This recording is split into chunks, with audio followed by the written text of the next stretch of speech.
This meeting is being recorded. Bueno, siendo las 10:05 hora Colombia, le damos la bienvenida a todas las personas que están conectadas a esta hora, a la gente que está conectada también a las plataformas digitales de Red América, en nuestras redes sociales, en la página de internet. Muchísimas gracias a todos los interesados en conocer estas historias y dialogar también con los protagonistas de esas historias que están transformando comunidades en toda Latinoamérica. De parte de Red América, de parte de su junta directiva, le damos la bienvenida a todas las personas y también comentarles que esta sesión va a estar grabada. Quisimos hacer un formato muy, conversando también con los participantes, quisimos hacer un formato muy fresco, que se preste para el diálogo y que al final ustedes puedan llevarse, a todas las personas que están conectadas, puedan llevarse el máximo de herramientas, de metodologías, de inspiración también, para que se puedan implementar en cada uno de los proyectos que están manejando en sus organizaciones. Mi nombre es Andrés Chaur, hago parte del equipo de Red América, entonces muchísimas gracias primero a las organizaciones, a las 3 organizaciones que vamos a estar conversando. Gracias por dedicarle el tiempo, gracias por dedicarle este espacio para compartir todas estos elementos que estoy seguro que a las personas que están escuchándonos les va a servir. Vamos a estar conversando con 3 experiencias ganadoras de las 8 que participaron en la publicación del 5º Premio de Transformadores. Ese premio es un premio que realiza Red América anualmente, donde a través de 2 líneas, negocios e inversión social privada, buscamos exaltar las mejores prácticas del sector empresarial alrededor del tema de comunidades sostenibles. Creemos que estas 2 líneas, negocios e inversión social privada, constituyen un eje en donde la empresa privada puede fortalecer esta línea que nosotros llamamos comunidades sostenibles y puede constituir también elementos de transformación social en cada una de las comunidades. ¿Por qué quisimos hacer este evento? Básicamente porque creemos en que en Red América estamos convencidos en el trabajo colaborativo. En el trabajo colaborativo, no solamente como método, no solamente como un instrumento metodológico, sino también como una forma de pensar los trabajos y los proyectos alrededor de las organizaciones. Y en ese sentido queremos fortalecer este diálogo, queremos que ustedes conozcan estas 3 experiencias de Banca Mía, Fundación Luker y Fundación Haciendas del Mundo Maya, y puedan llevarse la mayor cantidad de elementos que puedan compartir. Es por eso que nosotros quisimos abrir este diálogo a toda la comunidad, a todas las personas que nos están escuchando, y estamos muy orgullosos de presentar esas 3 experiencias. Si quieren conocer más de estas experiencias, pueden descargar gratuitamente la publicación que ya se encuentra en nuestra página www.redamerica.org. Pueden leer cada una de las crónicas, pueden leer y conocer la ficha técnica de estas iniciativas y también de las 8 iniciativas que fueron ganadoras de esta 5ª versión. Entonces, si no es más, quisiera presentar a las personas que nos van a estar acompañando, a los panelistas invitados. Ana Milena Lemos, ella es la presidenta de la Junta Directiva de Red América, que se encuentra en Colombia. Lorena Mejía, la directora del Efecto Cacao de la Fundación Luker en Colombia. Mariana Po, que es coordinadora comercial de la Fundación del Mundo Maya en México, que también está acompañada por don Carlos Xeque, que es uno de los participantes también de esa experiencia que vamos a estar conversando. Miguel Achuri, gerente de Empropaz, del Banco de las Microfinanzas Banca Mía S.A. en Colombia, que está acompañado por Ninfa Herrera, que ahorita vamos a presentarla y vamos a dialogar con ella. Y muy contentos también de contar con Bernardo, que fue el editor de esta publicación que estábamos hablando, que junto conmigo va a estar liderando este proceso. Entonces, si no es más, Ana Milena, si quieres te damos la palabra de bienvenida. Muchas gracias a todas las personas, como estaba diciendo, que están conectadas hasta ahora. Ana Milena. Bueno, muy buenos días a todos. De verdad, un placer tenerlos a ustedes aquí. En nombre de la Junta Directiva de Red América, un saludo muy cálido y especial para Carlos Cheque y para Ninfa Herrera, que realmente son quienes son los protagonistas de estas historias de vida, donde nosotros como sector social y como inversión privada somos unos acompañantes de estos procesos que se originan en esa dinámica profunda a la cual llegan todos y cada uno de los miembros de la red y aquellos que no son miembros de la red, como algunos de los que tenemos aquí, como la Fundación Looker, que también ha participado en diversos premios transformadores de Red América. Pues un saludo muy especial y un agradecimiento. Estos espacios que nos convocan al diálogo, a la profundización del conocimiento, al intercambio de experiencias, es lo que nosotros somos realmente en Red América. Un espacio para podernos escuchar, para podernos entender, comprender y conocer mucho más profundamente estos territorios donde trabajamos y ver con gran respeto todos estos protagonistas del desarrollo como Carlos y Ninfa, a quienes tenemos hoy aquí. Simplemente para desearles que tengamos una excelente jornada, que tengamos muchos aprendizajes y que continuemos profundizando en todo este efecto que tiene Comunidades Sostenibles, esta propuesta de la Red para América Latina. Un abrazo para todos. Muchas gracias, Ana Milena. Para efectos de organizarnos, la idea es que podamos intercambiar información, podamos intercambiar el diálogo con cada una de estas tres experiencias. Resérvense las preguntas para el final. Creo que de esa forma sería mucho más organizado todo el encuentro. Y la idea es que al final podamos abrir micrófonos, puedan abrir también sus cámaras si les parece y podamos estar conversando. Entonces, si no es más, yo creo que podemos arrancar con la primera experiencia. Estamos muy contentos de arrancar esa experiencia y arrancar con una de sus protagonistas, si no es la protagonista de la publicación también que hace mención sobre este proyecto. Emprendimientos Productivos para la Paz, en ProPaz, del Banco de las Microfinanzas Bancamía S.A., que se encuentra en Colombia. Y quisiera comenzar con una de las protagonistas, Ninfa Herrera. Ninfa, ¿cómo estás?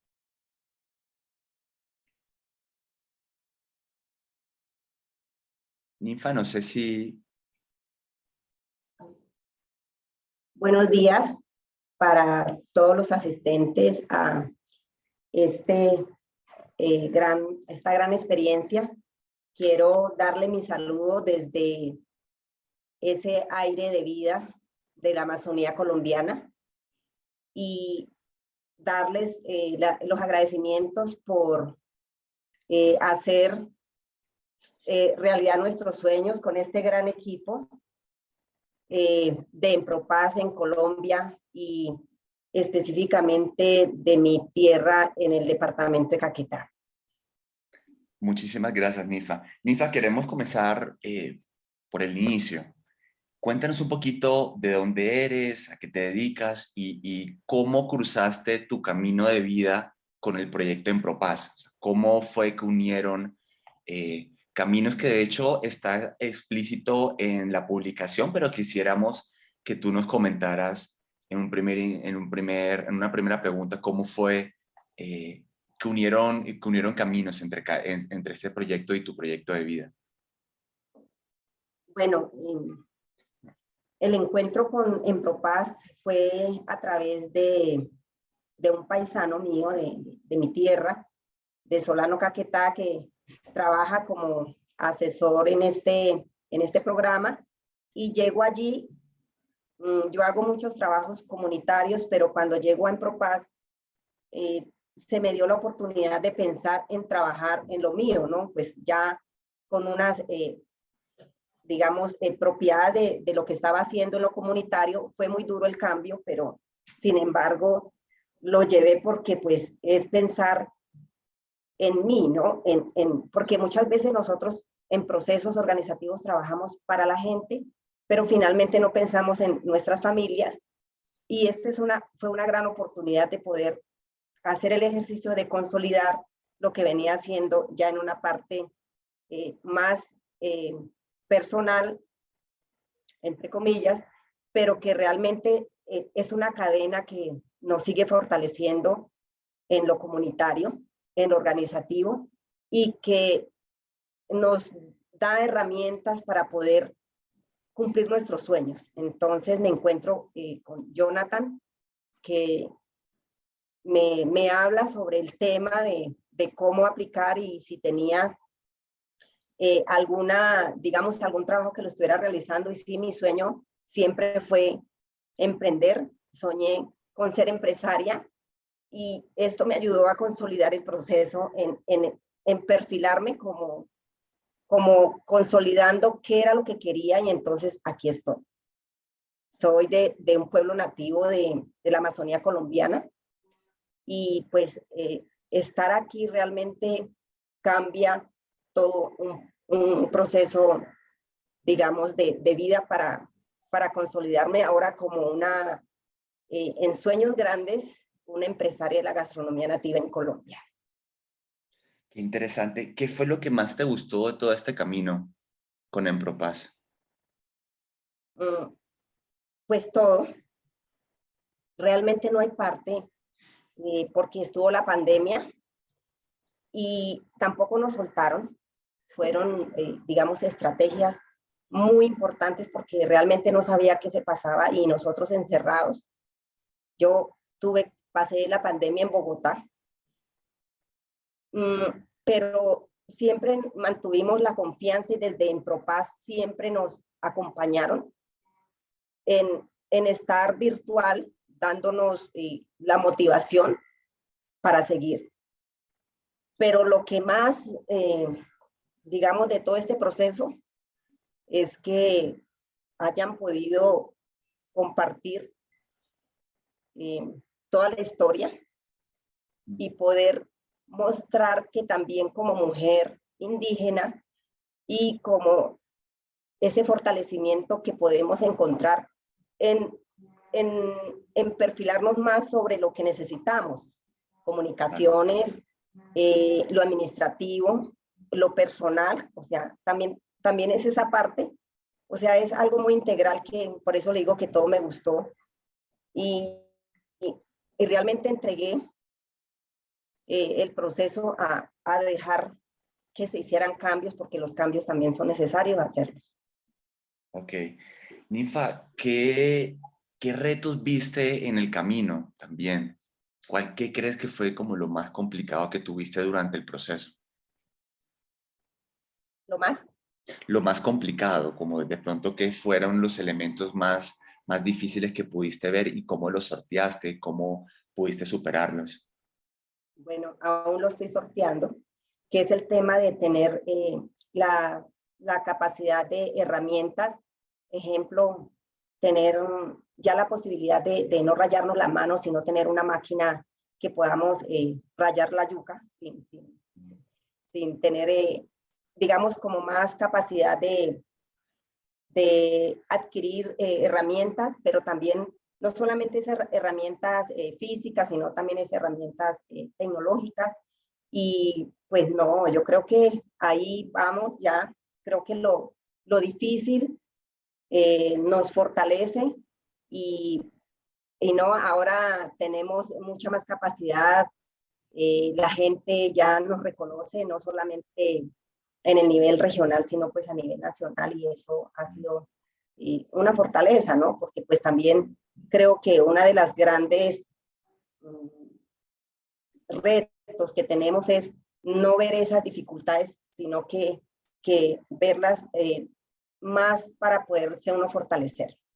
Así es. Me gusta esa última frase que dijiste, o sea, cómo entiendes tú también las dificultades, pero no como, como un elemento para quedarse quieto, sino también un elemento para avanzar y para superarse. Y creo que también eso le apunta el proyecto Empropaz. Ninfa, ¿qué planes tienes ahora? ¿Cuáles son tus sueños? ¿En qué estás trabajando ahora? Bueno, mis sueños van ahí, caminando, tejiendo. Nosotros hablamos siempre de un tejido de vida y de pensamiento, de bonito pensamiento como pueblos indígenas. Tengo un punto en Florencia, el cual es como la sede donde nace. Desde Montañita, pues tener la manera de poder tener allí nuestros cultivos, que de ahí se sacaría a primera mano al consumidor, no tener esos, ¿cómo se llama?, intermediarios, que sino nosotros mismos garantizar la calidad de alimentación que nos sale.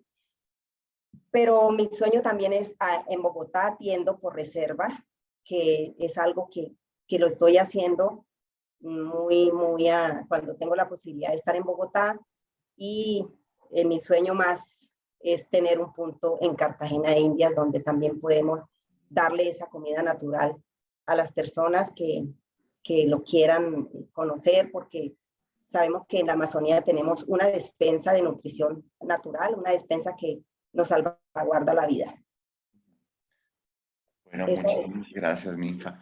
Ninfa, ya para concluir, ¿qué te gustaría? Que te queremos dejar el micrófono abierto. ¿Qué te gustaría de pronto comentar a las personas que están conectadas ahora y que conocen tu historia de vida y que les gustaría también como oír de tu boca también qué puntos pudieras resaltar de todo este proceso que has tenido?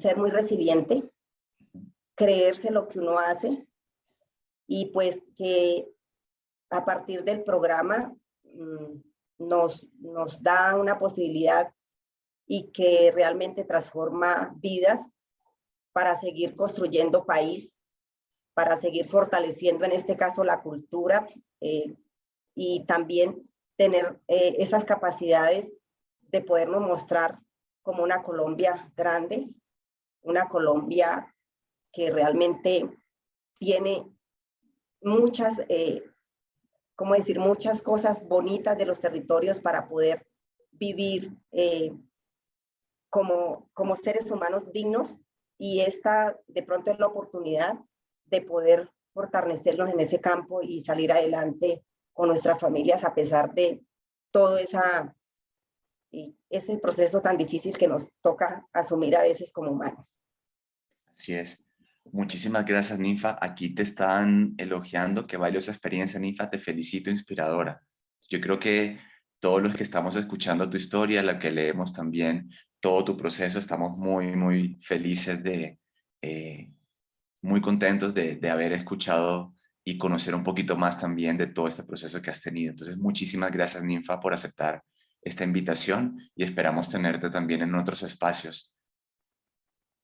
Así es, yo estoy cumpliendo uno de mis sueños, es llevar esa voz de aire desde la Amazonía. Decimos que las mujeres indígenas somos la palabra dulce de los pueblos milenarios, pero estoy convencida de que a pesar de ser víctima del conflicto, tener todo el proceso que tuve que pasar, aquí vamos y las cosas se sueñan en grande para poder llevarlas a realidad. Bueno, muchísimas gracias, Ninfa. Muchísimas gracias. Y junto con Ninfa nos acompaña Miguel Achuri. Él es gerente en Propaz del Banco de las Microfinanzas Bancamía S.A. ¿Cómo estás, Miguel? Muy bien, Andrés. Pues muy emocionado y muy contento de poder estar en este espacio y compartir con todos los que de una u otra manera hemos consagrado la vida al servicio y tenemos fe en las comunidades y fe en nuestra gente y en su resiliencia y su capacidad para salir adelante. Gracias, Andrés. Así es, Miguel. Bueno, escuchamos indudablemente la protagonista de Empropaz, una de las protagonistas de Empropaz, que fue Ninfa. Pero ahora quisiéramos centrarnos, Miguel, en conocer ya mucho más a fondo el contexto, cómo se estructuró este programa, y para las personas que nos están escuchando también, qué podemos sacar o qué elementos estructurales, metodológicos podemos empezar a conocer mucho más de Empropaz. Quisiera comenzar, Miguel, ¿cómo titulamos esta crónica y cómo titulamos desde Reamérica el proyecto Empropaz? Porque creo que es muy diciente. Lo llamamos Emprendimientos Productivos para la Paz, Empropaz. La paz necesita empresas productivas. Entonces quisiéramos comenzar primero, ¿cómo surgió la idea de Empropaz? Y precisamente, teniendo en cuenta ese título, ¿cuál crees que es el rol que tiene que tener el sector privado en la generación de espacios que fomenten una cultura de paz, especialmente, bueno, en el caso de Colombia, pero creo que hay muchos países que también se pueden ver beneficiados en esa relación entre sector empresarial, sector privado y generación de cultura de paz? Muy bien. Pues Andrés, la historia es hermosa como todo lo valioso en la vida. Nace sencilla, como todo lo que después se engrandece, y nace por el deseo de Bancamía, que está en su misión, y de la Fundación Microfinanzas del BBVA, de ser un actor relevante en la consolidación de la paz en Colombia. Yo, que tengo mis años, nunca he vivido en paz, siempre he sido un ciudadano colombiano y desde que tengo memoria hemos vivido en guerra. Pero no solamente, y pensando ya en América Latina, no solamente es la guerra armada, como la que vivimos en Colombia, sino también la lucha incesante de las personas por tratar de preservar sus derechos. Eso genera tensiones sociales y un ambiente de zozobra, y eso no solamente pasa en Colombia. En Colombia tuvimos un conflicto armado, y digo tuvimos porque hay un acuerdo de paz desde el año 2017, que permitió generar una válvula de oxígeno a ese conflicto, y que convocó a todos los sectores del país para trabajar para mantener esa paz y consolidarla. Nosotros desde Bancamía, como agente del sector privado, como entidad financiera dedicada a acompañar los sueños de los microempresarios colombianos, pues no podíamos ser ajenos a esto. Nos hicimos la pregunta profunda de cómo podríamos nosotros contribuir a consolidar esa paz. ¿Cómo podríamos nosotros hacer que en los territorios las personas tuvieran oportunidades de generar ingresos lícitos? De cómo las familias podrían beneficiarse de la acción de un banco que nació para contribuir a la transformación de las comunidades. Entonces, vimos que nuestro accionar como entidad financiera, prestando dinero, prestando microcrédito, asegurando bienes y vidas, captando depósitos del público y dando educación financiera, pues era una condición necesaria para ese desarrollo y para esa transformación, pero no suficiente. Quisimos asumir un compromiso mucho más a fondo y entonces nos comprometimos con el acompañamiento socioempresarial. Entendimos que las personas necesitaban poner sus talentos al servicio propio con sus empresas, también de sus familias, de sus comunidades, de sus territorios.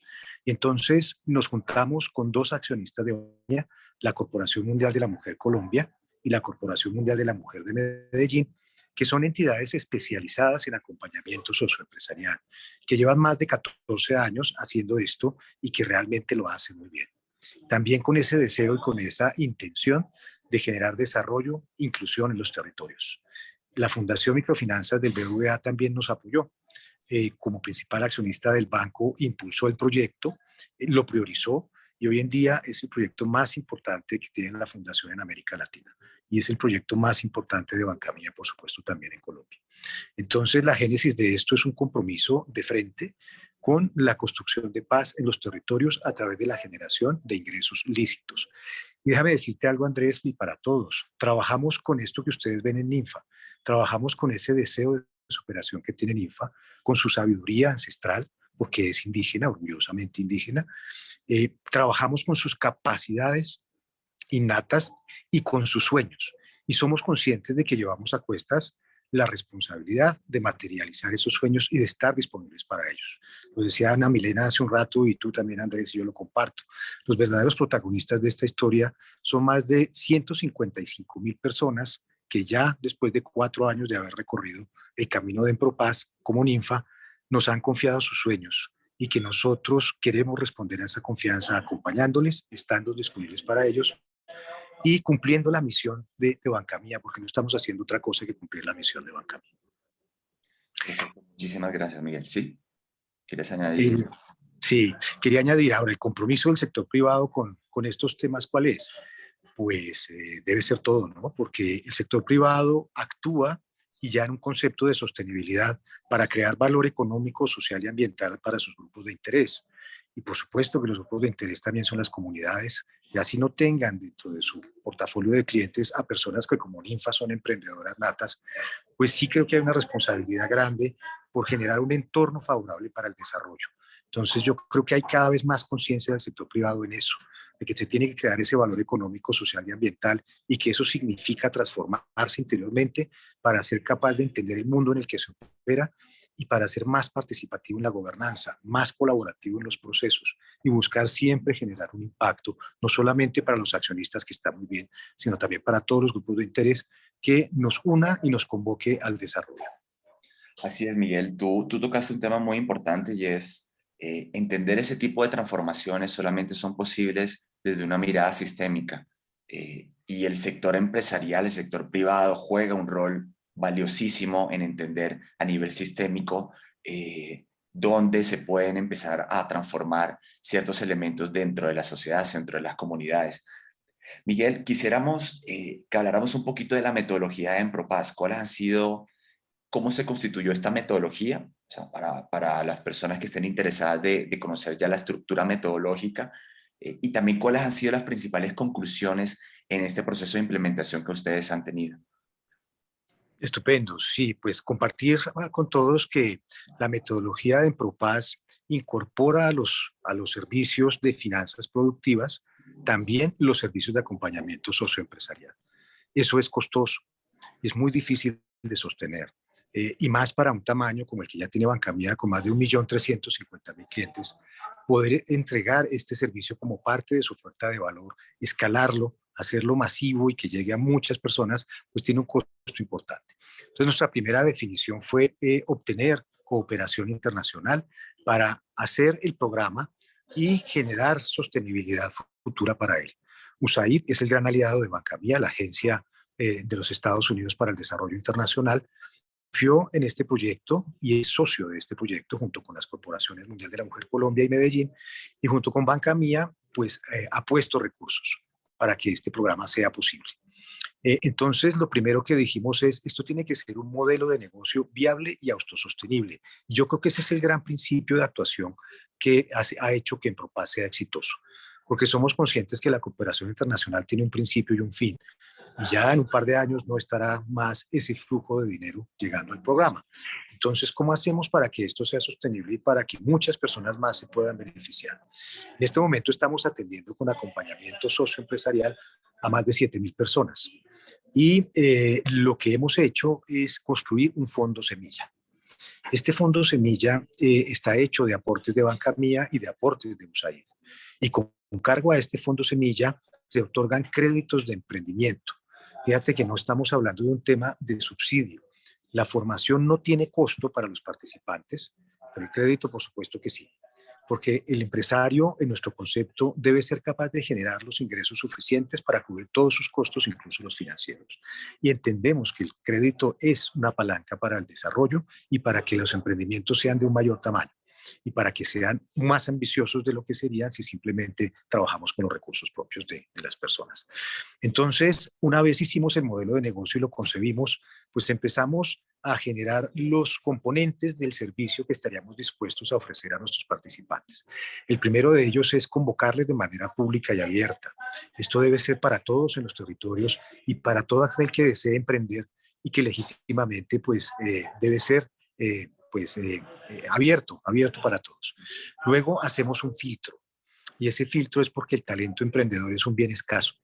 No todo el que quiere emprender puede, porque tiene que tener ciertas cualidades. Ustedes ven a Ninfa, por ejemplo. Ninfa tiene un locus de control extraordinario, tiene una seguridad tremenda en sí misma. Ninfa tiene sueños. Ninfa está dispuesta a sacrificar muchas cosas de su vida por alcanzar sus sueños. Ninfa asume riesgos. Se proyecta no solamente a sí misma, sino a su familia y a su comunidad. Y eso es un emprendedor. Tenemos que tener la certeza de que quien vayamos a apoyar tiene esas cualidades. Y ese filtro, pues lamentablemente hace que muchas personas que aspiraran a tener ingreso en Empropaz, pues no lo puedan hacer. Luego de esto hacemos una caracterización de las competencias de Ninfa y de ese emprendedor. Y te pongo de ejemplo Ninfa porque es un gran ejemplo inspirador para todos. Y empezamos a ver cuáles son las brechas de conocimiento y de habilidad que impiden que Ninfa pueda lograr su sueño.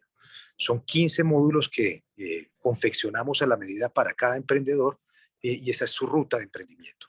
Y ese emprendedor entonces empieza a recorrer ese camino de formación y paralelamente, y esto es muy importante, va haciendo su plan de negocios. No es que primero se forme y luego haga el plan de negocios, es en paralelo. Aprende y aplica, aprende y aplica, aprende y aplica.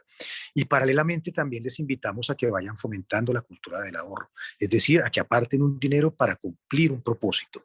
Entonces, en ese sentido, van desarrollando también sin querer el hábito de pago, para cuando ya asuman un microcrédito, pues tengan esa costumbre de apartar un dinero para cumplir un propósito.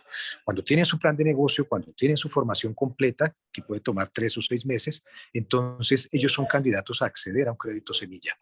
Y si el plan de negocio y la persona pasan, el filtro, se otorga ese crédito semilla, se les acompaña a invertir los recursos y luego hasta cumplir 2 años dentro del programa recibe su negocio, seguimiento riguroso sobre cómo va avanzando y cómo se va desarrollando y asesoría, por supuesto, para sortear las dificultades y acompañamiento ya a nivel personal con el emprendedor para escucharle, para poder aconsejarle y para poder recoger todo eso que implica el emprendimiento a nivel humano, que es una transformación profunda y acelerada. Al cumplir 2 años, pues las personas dudan, por decirlo de alguna manera, y ya son clientes que pueden trabajar directamente con Banca Mía. No necesitan más Empropaz para seguir creciendo y desarrollándose. Esa es como la metodología. Y lo que hemos aprendido, Andrés, básicamente es que primero nosotros entregamos es una oportunidad, nada más que eso, que nuestros emprendedores entregan toda su vida y su esfuerzo para cumplir sus sueños. Y que por eso es que tenemos que estar muy atentos y trabajar a la medida. Nos sirven aulas de clase con conocimiento estándar para todos. Lo que hay que hacer es darle a cada persona lo que necesita para que pueda cerrar sus propias brechas de habilidad y conocimiento y pueda ser exitoso. Te puedo compartir los resultados que son maravillosos. Personas que como Ninfa decidieron emprender con Empropaz tienen resultados diferentes frente a aquellas personas que en Banca Mía simplemente reciben un microcrédito. En Banca Mía, quien recibe un microcrédito, sus ventas interanuales en promedio crecen cerca de un 20%, mientras que los emprendedores y microempresarios de Empropaz crecen sus ventas en un 170%. Es decir, prácticamente 8 veces más y un poco más de lo que se logra si simplemente se tiene crédito. Sus excedentes, si solo reciben crédito, crecen un 21%, mientras que si reciben acompañamiento socioempresarial como Ninfa, sus excedentes, excúsame, crecen hasta un 120% en promedio interanualmente. Y finalmente, la capitalización en activos de nuestros microempresarios que solo reciben microcrédito es más o menos del 18%, mientras que los que están con Empropaz es del 70%. Y aquellos que logran superar pobreza y permanecer fuera de ella después de 2 años del programa es cerca del 54% en Empropaz. Entonces, los resultados nos evidencian que hemos tenido el acierto de ponernos al servicio del emprendedor y del microempresario y dejarnos guiar por su sueño y acompañarle. Creemos que esa es la gran lección de Empropaz en estos tiempos. Y yo quiero añadir otra arista a los datos que tú estás mencionando, Miguel, y es que un porcentaje mayoritario son mujeres. Y creo que eso también habla no solamente de cómo podemos implementar también proyectos sociales, es decir, es indudable que el tema de perspectiva de género y trabajar también de manera focalizada para implementar también elementos que fomenten esos emprendimientos femeninos es fundamental, sino también habla sobre el espíritu emprendedor, yo creo, de Latinoamérica. Así es, Andrés. Y fíjate que para nosotros el enfoque de género y juventud es transversal al programa. Nosotros sabemos que en Colombia particularmente las mujeres son las más afectadas por la guerra. Perdieron esposos, perdieron hijos y quedaron con la carga de llevar a cabo, de salir adelante con sus familias. Por eso necesitan todo nuestro apoyo y tienen toda nuestra confianza. Algo que hemos medido dentro de Empropaz es que los negocios de las mujeres son más pequeños, pero crecen a mayor velocidad, tanto sus activos como sus ingresos. Y entendemos y trabajamos dentro del programa para que las familias de estos emprendedores y microempresarios apoyen asumiendo su responsabilidad dentro del hogar, liberando el tiempo que las mujeres necesitan para poder dedicarse al negocio. La economía del cuidado y la pobreza de tiempo son temas que estamos midiendo dentro del programa y con acciones concretas queremos contribuir a que las familias comprendan que debe haber no apoyo porque no es ayudarle a la mujer, es asumir las responsabilidades propias del hogar y no dejar toda la carga en ellas. Y eso permitiría que sus negocios fuesen más grandes y con esa mayor velocidad de crecimiento, pues lograríamos resultados mucho mayores. Ellas son cuidadoras, ellas ahorran, ellas entienden mucho más el valor del dinero y de cuidar cada centavo. Y en América Latina, pues el tema no es ajeno. América Latina tiene un reto de desarrollo rural, de cerrar la brecha rural-urbana. Y en esto las mujeres pueden hacer una gran contribución. Aquellas que desarrollan sus actividades en el campo, en la agricultura, pueden hacer la gran diferencia. Si confiamos en ellas, si les acompañamos y si hacemos todo el esfuerzo necesario para que sus negocios y sus emprendimientos salgan adelante, habremos ganado un terreno enorme en materia de sostenibilidad, de desarrollo social e incluso de cuidado ambiental. Así es. A las organizaciones que ya nos están escribiendo, que quisieran recibir más información sobre Empropaz, yo creo que para que todo quede muy organizado, nos pueden escribir a Red América y nosotros canalizamos esas inquietudes, que de hecho hay varias organizaciones, estoy viendo, de otros países que están interesados en conocer un poquito más de la metodología, Miguel. Entonces, muy interesante. Y quisiéramos, pues, pudiéramos seguir hablando bastante porque hay varias preguntas, pero quisiéramos cerrar, Miguel, frente a los retos que tú ya los has estado mencionando, pero frente a esos retos estructurales que puede tener un programa, no solamente de transformación comunitaria, sino también yo creo que a nivel cultural, que tiene en Propaz y que ha tenido estos hitos a nivel local y a nivel nacional. Y también, en tu opinión, si un modelo como en Propaz puede tener réplica en otros escenarios, en otros países. Así es, Andrés. Yo comenzaría por la última parte. Yo creo que en Propaz logró consolidar algo porque valioso para la región, porque es un modelo de negocio. No se trata de una respuesta puntual simplemente a un programa puntual. Se trata de una aspiración de incorporar a las microfinanzas como modelo la oferta de servicios de acompañamiento socioempresarial y que eso sea viable. Entonces, creo que lo hemos logrado. Creo que estos 4 años y medio, más los 2 y medio que nos faltan, nos han mostrado que sí es posible hacer esto y que existe material humano en América Latina para hacerlo. Creo que el modelo es totalmente replicable, es escalable. El hecho de tener un fondo semilla en el que muchos actores puedan aportar, aquellos que quieran cumplir su responsabilidad social, que dejen de regalar cosas, por favor, y que más bien inviertan en ese fondo semilla porque obtendrán una rentabilidad económica, social y ambiental. Y eso permitirá que otros emprendedores como Ninfa puedan acceder a acompañamiento y a crédito. Un reto muy grande que enfrentamos siempre, por supuesto, es la necesidad de reinventarnos ante un entorno cambiante. No podemos ser siempre los mismos. Tenemos que permanentemente estar leyendo lo que pasa en las comunidades, lo que pasa en los negocios de los emprendedores y reaccionar innovando los métodos de formación. La pandemia, por ejemplo, nos obligó a llevar a la virtualidad todo el programa y lo pudimos hacer y eso ha sido de un valor enorme. Y esto también es replicable y es escalable. Yo creo que a nivel de América Latina, en Propaz y para las microfinanzas, no solamente para un tema de desarrollo social, sino para las microfinanzas, es un buen modelo y es totalmente replicable y escalable. Perfecto. Bueno, estábamos escuchando a Miguel Achuri, gerente en Propaz del Banco de las Microfinanzas Banca Mía S.A. en Colombia. Si tienen comentarios o algún tipo de preguntas, lo podemos dejar para el final, porque ahora, mil gracias Miguel, mil gracias Ninfa, por compartir y por abrir todas estas experiencias y comentarios. Pero ahora nos trasladamos de Colombia a México. Le quiero dar la palabra a mi querido colega Bernardo González, quien va a estar dirigiendo esta sesión del panel. Bernardo. Hola, hola a todos, buenos días.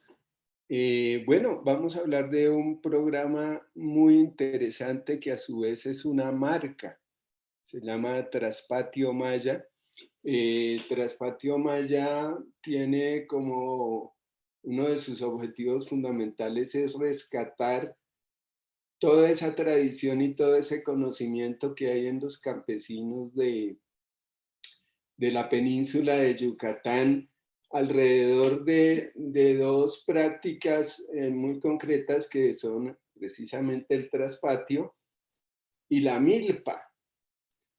Y para conversar sobre eso estamos con Mariana Po, que es la directora general del Semillero de Empresas Rurales de la Fundación Haciendas del Mundo Maya.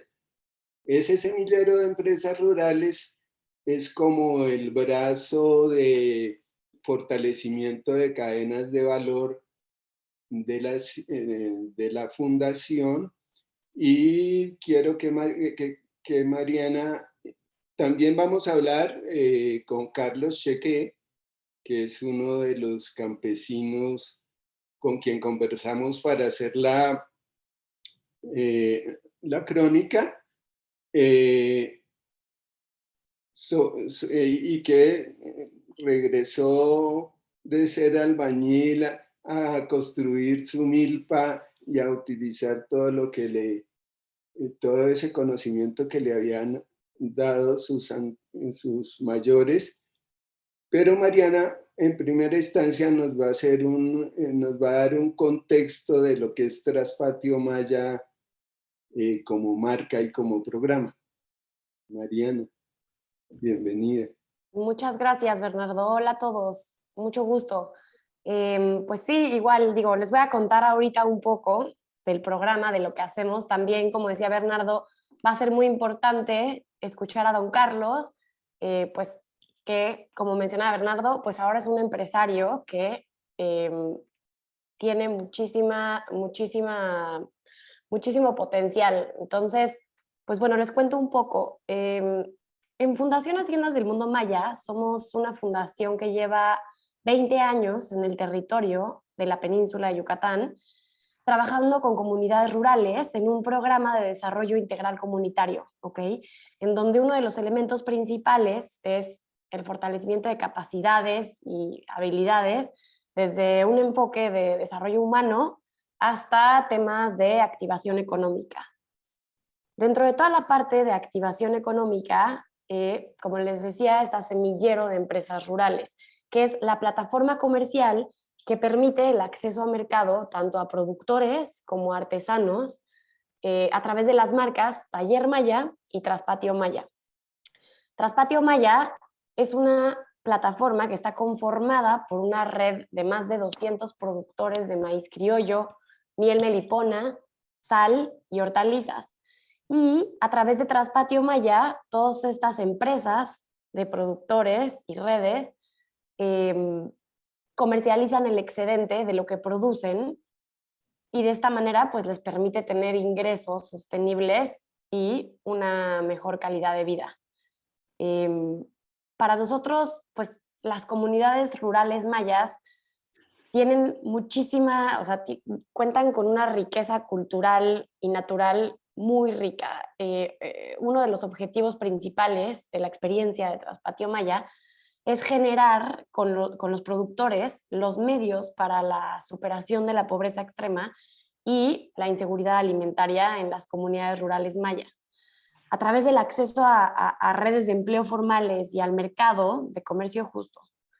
Y bueno, otro objetivo muy importante del proyecto pues es fomentar todo el desarrollo personal y comunitario, como les decía, fortaleciendo las capacidades organizacionales y habilidades empresariales y emprendedoras para así lograr la participación de la población en sus propios proyectos de bienestar social. Un detalle, Mariana, para nuestros participantes de otros lados, ¿qué es un traspatio y qué es una milpa? Claro, mira, ahí creo que es mejor que se los explique don Carlos directamente. Me gustaría explicarlo yo, pero el mero es don Carlos. Entonces a Carlos. ¿Está por ahí, Carlos? Sí, ahí está. Solo tu micrófono. Listo. ¿Cómo era la pregunta? Carlos, buenos días. Muy buen día. Carlos, es que queremos saber, primero cuéntenos de usted un poquito antes de hacerle la pregunta, Carlos. ¿Dónde está usted ubicado? ¿A qué se dedica? ¿Y cómo se encontró con Traspatio Maya?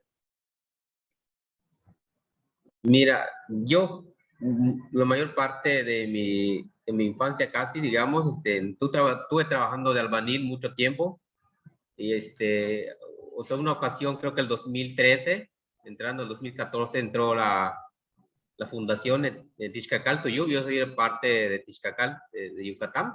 Me ubico más o menos cuando está mi cabecera es de Yaxcabá, es la municipal. Estoy como a 11 kilómetros de Yaxcabá, cerca de Chichén Itzá. Y entonces la fundación pues entró acá en Tixcacal. Pues yo me aproveché un lunes que no fui a Mérida a trabajar, me tuve la oportunidad de acercarme a ellos y de ahí conocí lo que hacían, las reuniones que daba. Pues yo trabajo de lunes a viernes en Mérida y bajaba y yo me centraba más en la milpa. Cuando la producción ya está para casi, ya está la siembra, ya está todo arreglando la milpa, yo me voy a trabajar a Mérida. Sábados y domingos yo estaba en la milpa. Entonces me tocó parte muy interesante de lo que platicaban acerca de lo que es del rescate de cultura, ¿no? Porque no sabía qué era lo que practicaban. Escuché acerca de lo que hacían, entonces o sea, a mí lo vi muy interesante, ¿no? Llegaban ingenieros que hacían biofertilizantes, que yo tenía que conseguir, pues todo lo que es fertilizantes químicos, ¿no? Me sonó muy interesante y así acudí con ellos. Y así yo me acerqué a ellos porque se daban capacitaciones a mujeres, pero o sea que a mí vi que eso y digo, oye, es algo interesante. Y así me vinculé con ellos hasta que pude más contacté al ingeniero, platiqué con él, me dijo, si gusta puedes trabajar con nosotros, podemos enseñarte a hacer el biofertilizante, otras cosas, otra parte técnica de la milpa. Me gusta porque yo trabajo en la milpa, yo en mi infancia trabajé mucho en la milpa y digo, me gusta trabajar. Hoy en día sigo trabajando en la milpa, ese es o sea, me fascina hacerlo, me gusta hacerlo. Vivo acá y es lo que conozco mucho de agricultura. Entonces, sí, me vino muy bien a esas capacitaciones. Ahorita pues, estoy muy feliz de estar con ellos.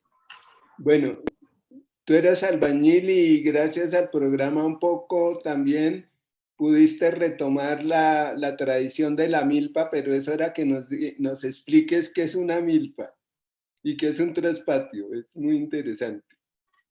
Muy bien. Mira, primero, lo que es una milpa, ¿no? La milpa es ir al monte, donde está llegando hasta donde está lo que termina, lo que permita la mensura del pueblo, ¿no? El fondo legal. A mí me enseñaron cómo se hace la milpa. Ir, buscar los montes altos, en los más planos, donde menos haya tierra muy delgada, que llamaba en maya el cancap, para que la cosecha se puede lograr al 90%, casi no se daba al 100%. Aquel tiempo, muy tiempo atrás, estoy hablando ahorita como a 35 años atrás, la cosecha sí daba, puedo decir que al 100%.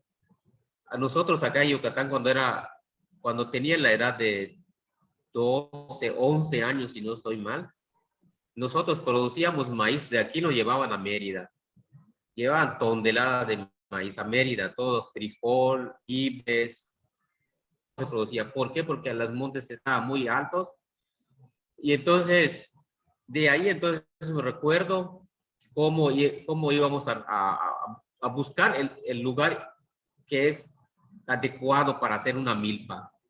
Se hace una escuadra, se limpia, se mide, se pone las monogeneras, entonces ya el mes de agosto se empieza a tumbar los montes, a enrasarlo, después, terminando, se hace una guardarraya, y después empezando que se pegue un buen sol, el mes de mayo, se espera un buen sol que pegue y también que tenga el aire que sople adecuadamente, justamente donde está preparado la guardarraya, ¿no? Al 100%, para no igual cuidar el monte. Justamente lo que se trata de quemar es que se queme, son 4 hectáreas, y se hace así, entonces esperar el tiempo que caiga la lluvia para el 15 de mayo.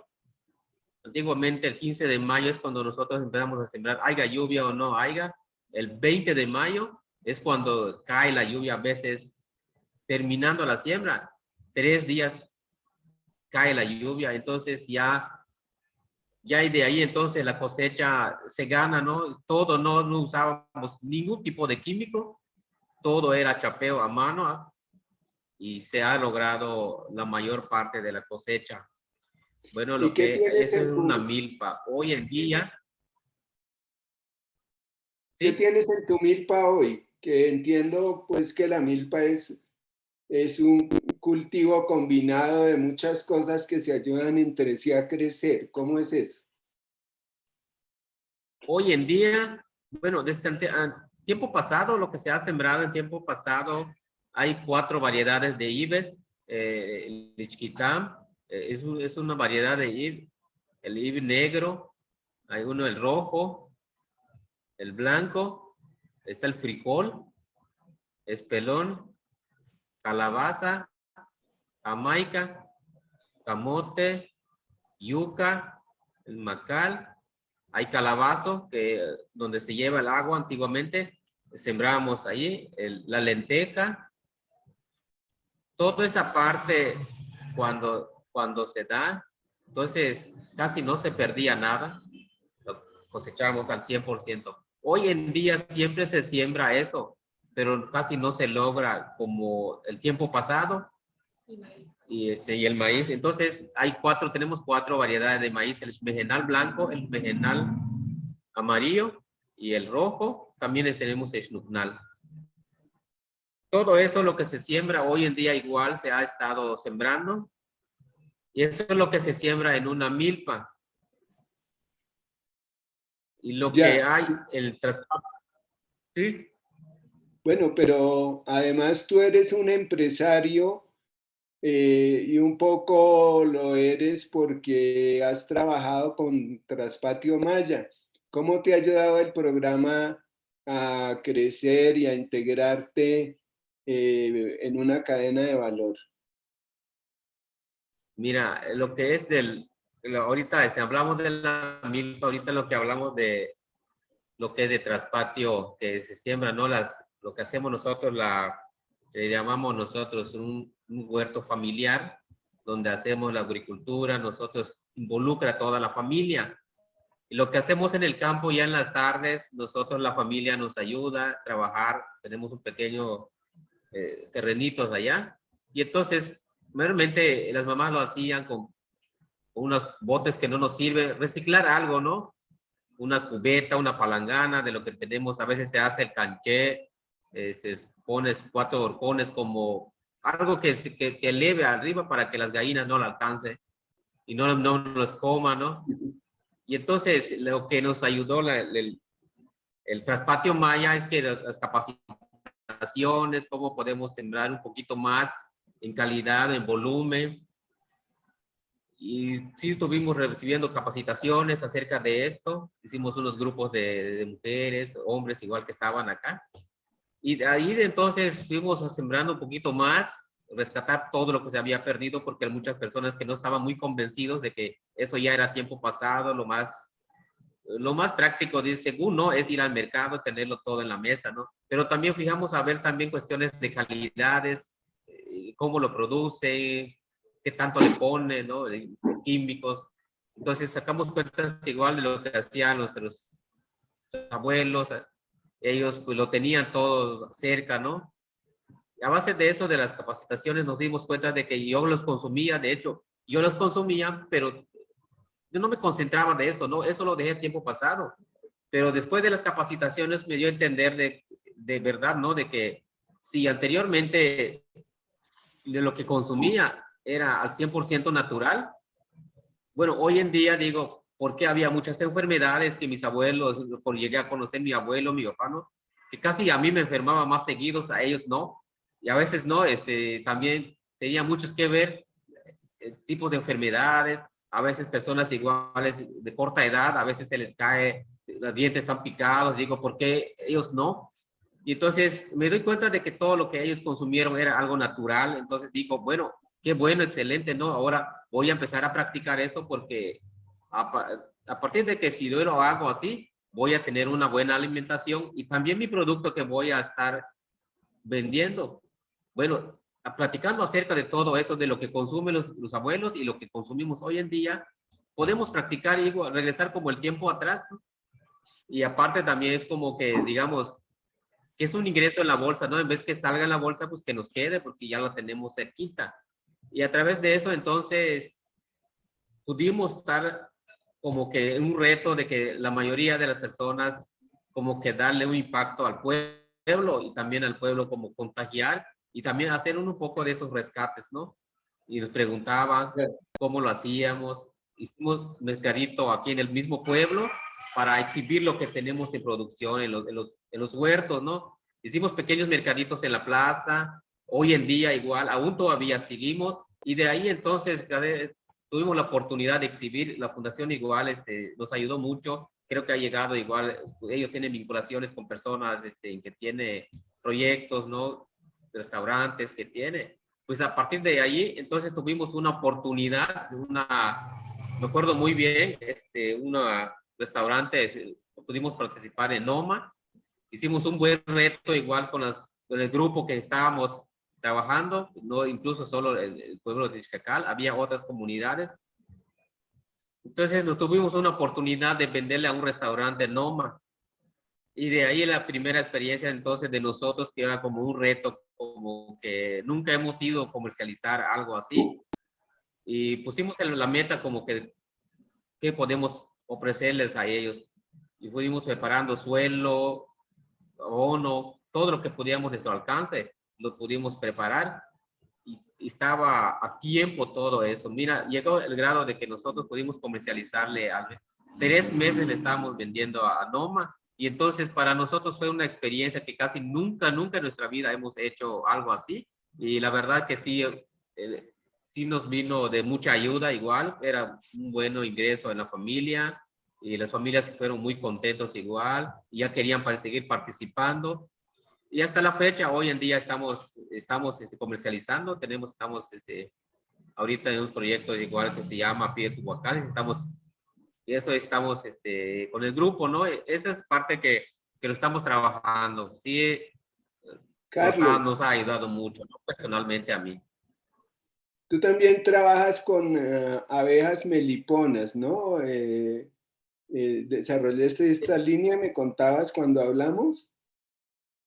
Sí, de todo esto que había, igual, tenemos ahorita 30 cajitas de abejas meliponas.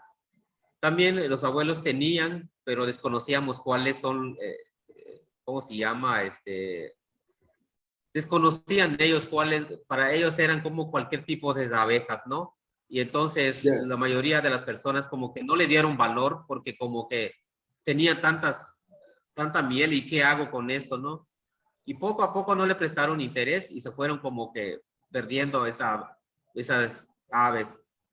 Entonces esas pequeñas, entonces hasta que un día tuve la oportunidad de checar a ver con igual la fundación y oye, habían comunidades que tenían, a ver, hubo el programa igual de que se pudiéramos obtenerlo acá en el pueblo y ya las tenemos ahorita ya como que dominado igual el manejo de todo esto, ¿no? Conocemos personas que saben manejar de esto y ahorita nosotros tenemos grupos iguales que están de bordado, también un rescate igual de los que hacen punto de cruz a mano. Sí hemos tenido como pequeños grupos acá que nos, bueno, a base de la fundación que haya llegado, han organizado grupos de personas que, algo que nunca ha habido en el pueblo, nunca he visto que trabajen grupos de personas, que tú sabes hacer algo, pero es individual. Ahora tenemos talleres de que están grupos de personas de 10, por ejemplo, en Melipona tenemos un grupo de 10 personas igual que trabajamos, nos reunimos para hacer revisiones, para hacer divisiones, para aumentar cada año, aumentar más las colmenas y para tener una mayor producción. Y año a año nosotros que vamos subiendo más de litros de cosechas, ¿no? Y mejorando igual el manejo. Y eso es lo que trabajamos igual. Algunos que tienen también abeja apis. Ya, Carlos, una cosa para terminar.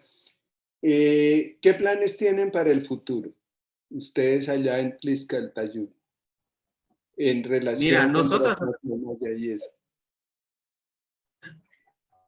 Nosotros tenemos plan como ya seguir con el proyecto, ya nosotros ser como una empresa, que tengamos como un mercado para todo lo que nosotros queremos hacer, por ejemplo, la agricultura, todo para nosotros de lo que tenemos excedente la podemos comercializar con ningún problema, porque siempre ha habido a veces cuando tengo unos excedentes, oye, ¿a quién le vendo? ¿A quién esto? Cuando tenemos en volumen, pues como que no tenemos, ¿no? A nosotros nos gustaría como que tener, bueno, eso es lo que queremos alcanzar, un mercado.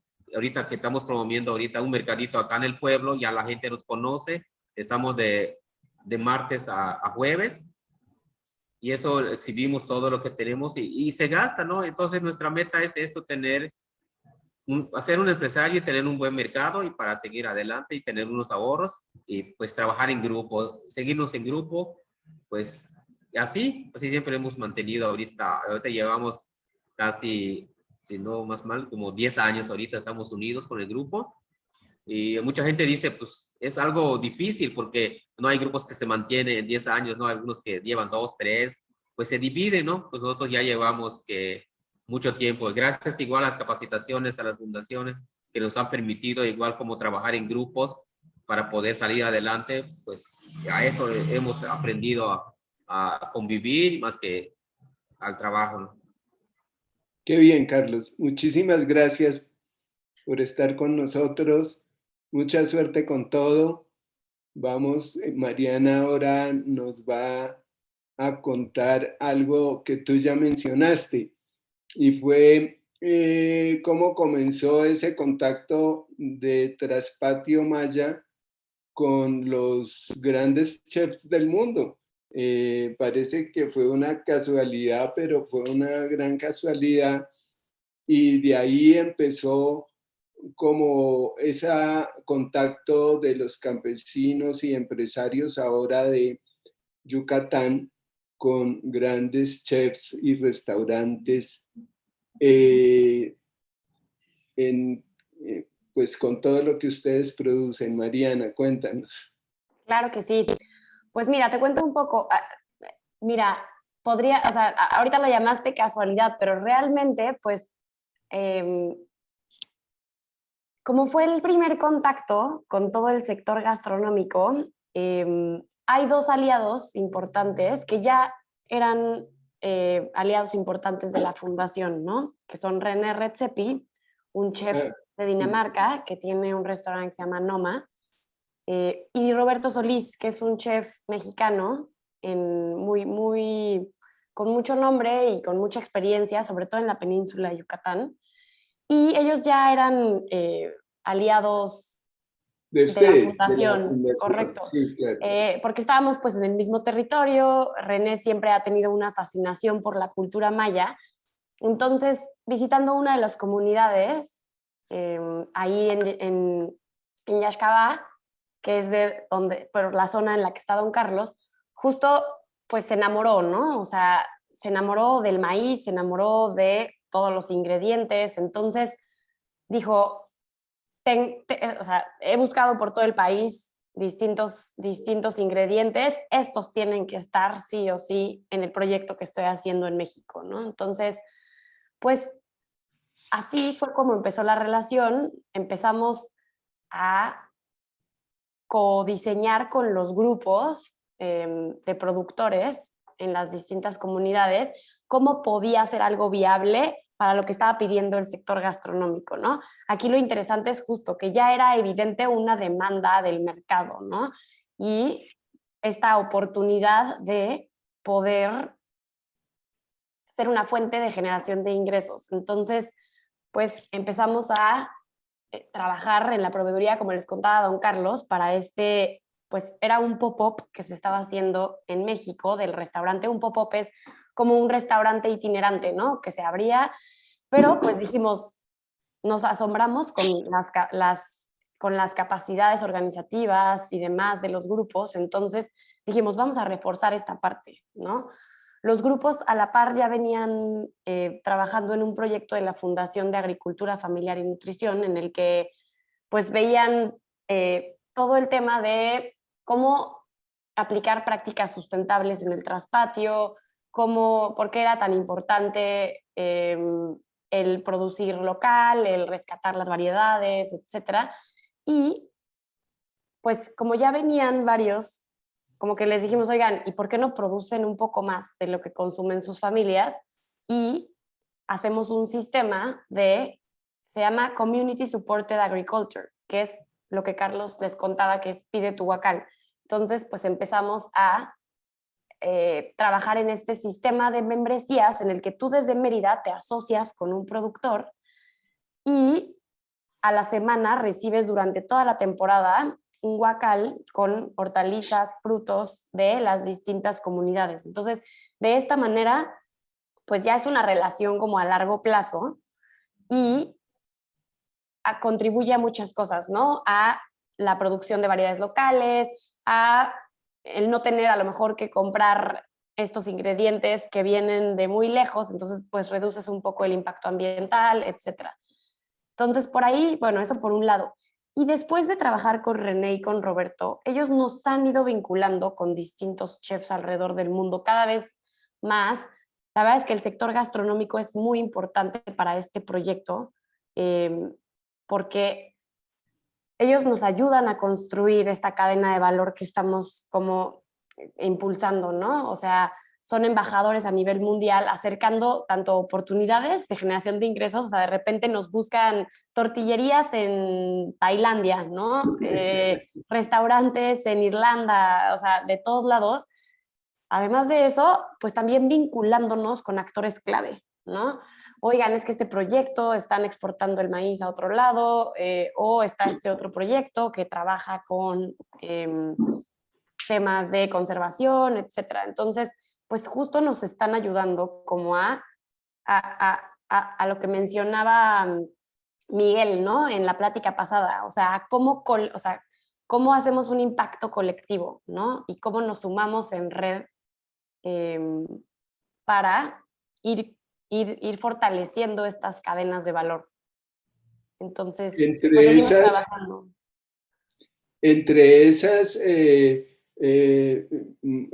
la del maíz para producir tortillas, que entiendo que hay una tortillería en Irlanda que les compra a ustedes y pues en México muchas. La sal, de la que tienen muchas variedades. Entonces, ¿y cuál es la proyección, Mariana? ¿Cómo les ha ido? Pues cuéntanos un poco de resultados hoy, de en qué están, para dónde van ahora. Claro, pues sí, por supuesto. Pues mira, la verdad es que afortunadamente cada vez los volúmenes de producción son más grandes, lo cual es bueno, ¿no? Cada vez estas redes de productores van creciendo, por así decir, o sea, por darte un ejemplo, en maíz empezamos hace 5 años comercializando, o sea, que los productores que tenían suficiente excedente para comercializar eran 20. Hoy en día son 140, ¿no? Entonces va creciendo el volumen. También empezamos a mover 1 tonelada en el 2015 y ahora movemos entre 30 a 40 toneladas. Entonces, cada vez los volúmenes de producción de excedentes son mayores porque las redes van creciendo de productores. Entonces, eso por un lado, la miel melipona también, ¿no? Ahorita hace un par de años, hace 3, 4 años, el volumen de miel melipona disponible para venta eran 60 litros. Hoy estamos moviendo cerca de 150 litros anuales.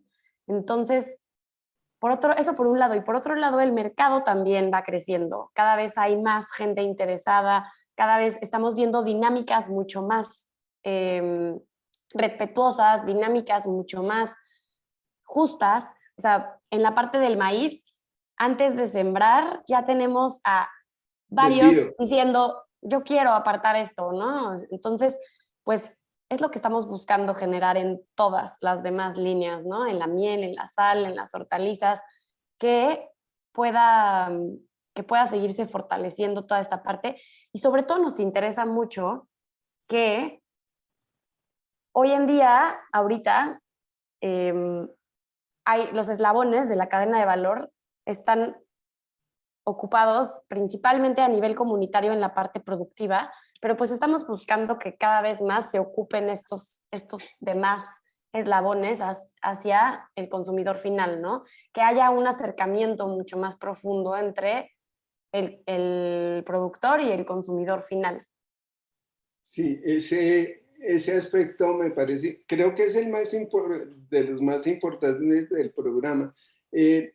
Yo pensaba, a la gente le podrían parecer cantidades pequeñas, pero viéndolo en el contexto, o sea, ustedes no están pensando solo en vender algo, sino en construir cadenas de valor, en construir estas redes de productores que están creciendo y en hacer que en últimas ellos conserven, lleguen a manejar todo el proceso. Además son productos muy apetecidos por mercados muy sofisticados, lo cual es un valor también muy importante.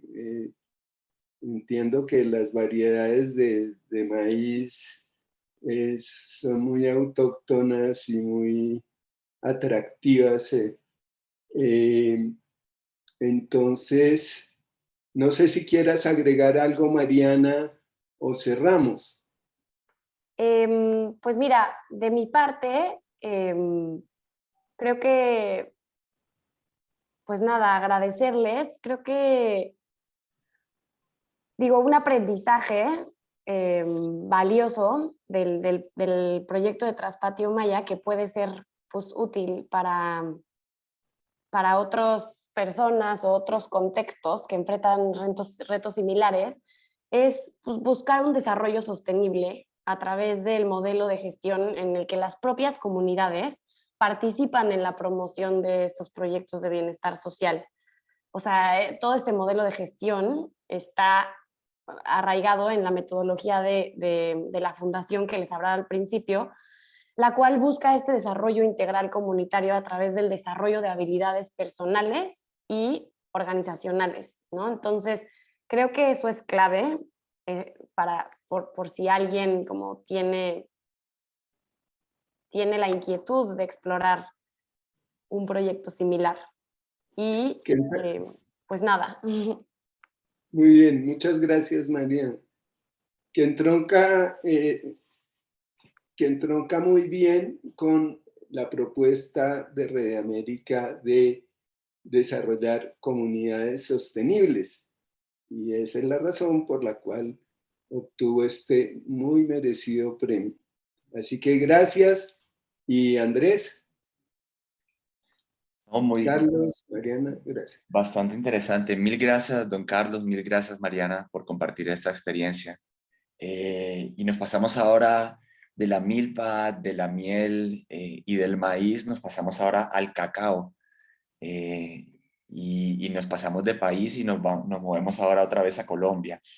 Y Mariana estuvo mencionando unos temas incluso que también los puedo conectar con aspectos metodológicos también que Miguel en la primer proyecto de Empropaz estuvo comentando, y son 3 pilares fundamentales que veo en estos proyectos, que son la innovación, el trabajo colaborativo y la sostenibilidad. Creo que esos 3 pilares son bien interesantes y vamos a verlos precisamente en ese programa que es famoso no solamente en Colombia, sino a nivel internacional, el efecto cacao de la Fundación Lúker, y nos está acompañando la directora de ese programa, Lorena Mejía. Hola Lorena, ¿cómo estás? Hola Andrés, ¿cómo vas? Bien, contentos de estar acá contigo y de poder conversar sobre el efecto cacao. Y quería centrarme en estos 3 elementos que de hecho son muy transversales a lo que estaba comentando Miguel y Mariana, que son innovación, trabajo colaborativo y sostenibilidad.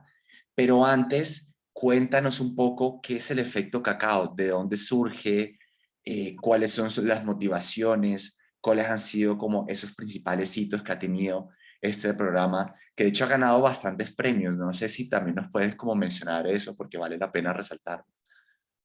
Claro que sí. Bueno, buenos días para todos y para todas. Buenos días por lo menos desde Colombia. Pues nosotros somos la Fundación Lúker. Lúker Chocolate realmente es una compañía que lleva más de 125 años trabajando en la transformación del cacao en chocolate tanto de mesa como chocolate de repostería para el exterior y para el interior del país.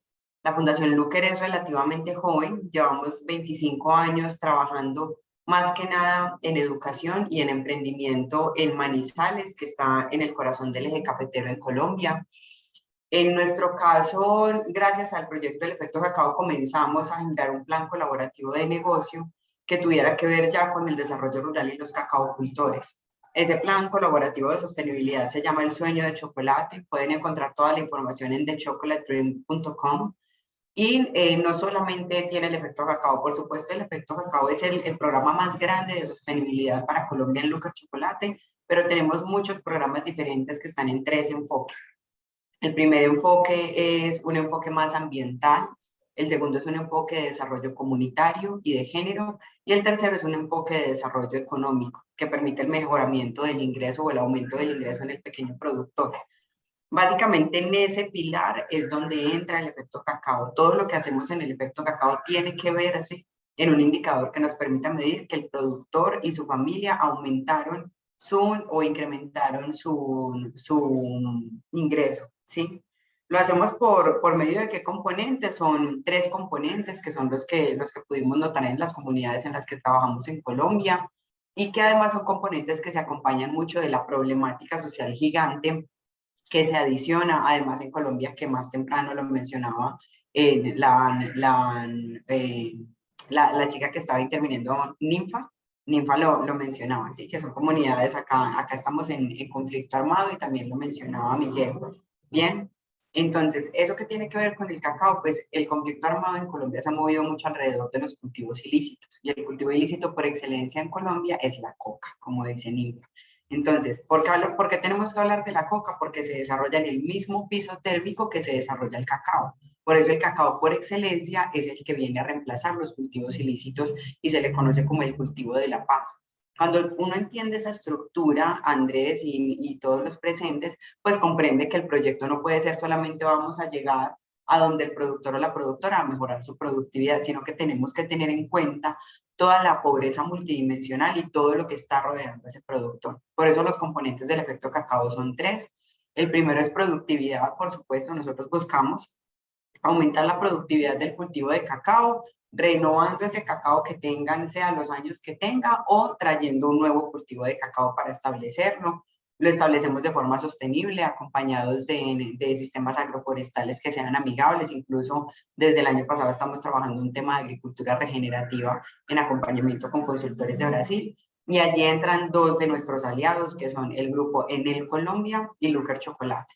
Enel Colombia, que es esta hidroeléctrica que tenemos en el Huila, lo que hizo fue darnos en comodato un espacio o unos terrenos que tenían en el Huila, y allí establecimos nuestro cultivo ancla, que es de donde sale todo el conocimiento y todo el material vegetal de alta calidad, fino y de aroma para los productores.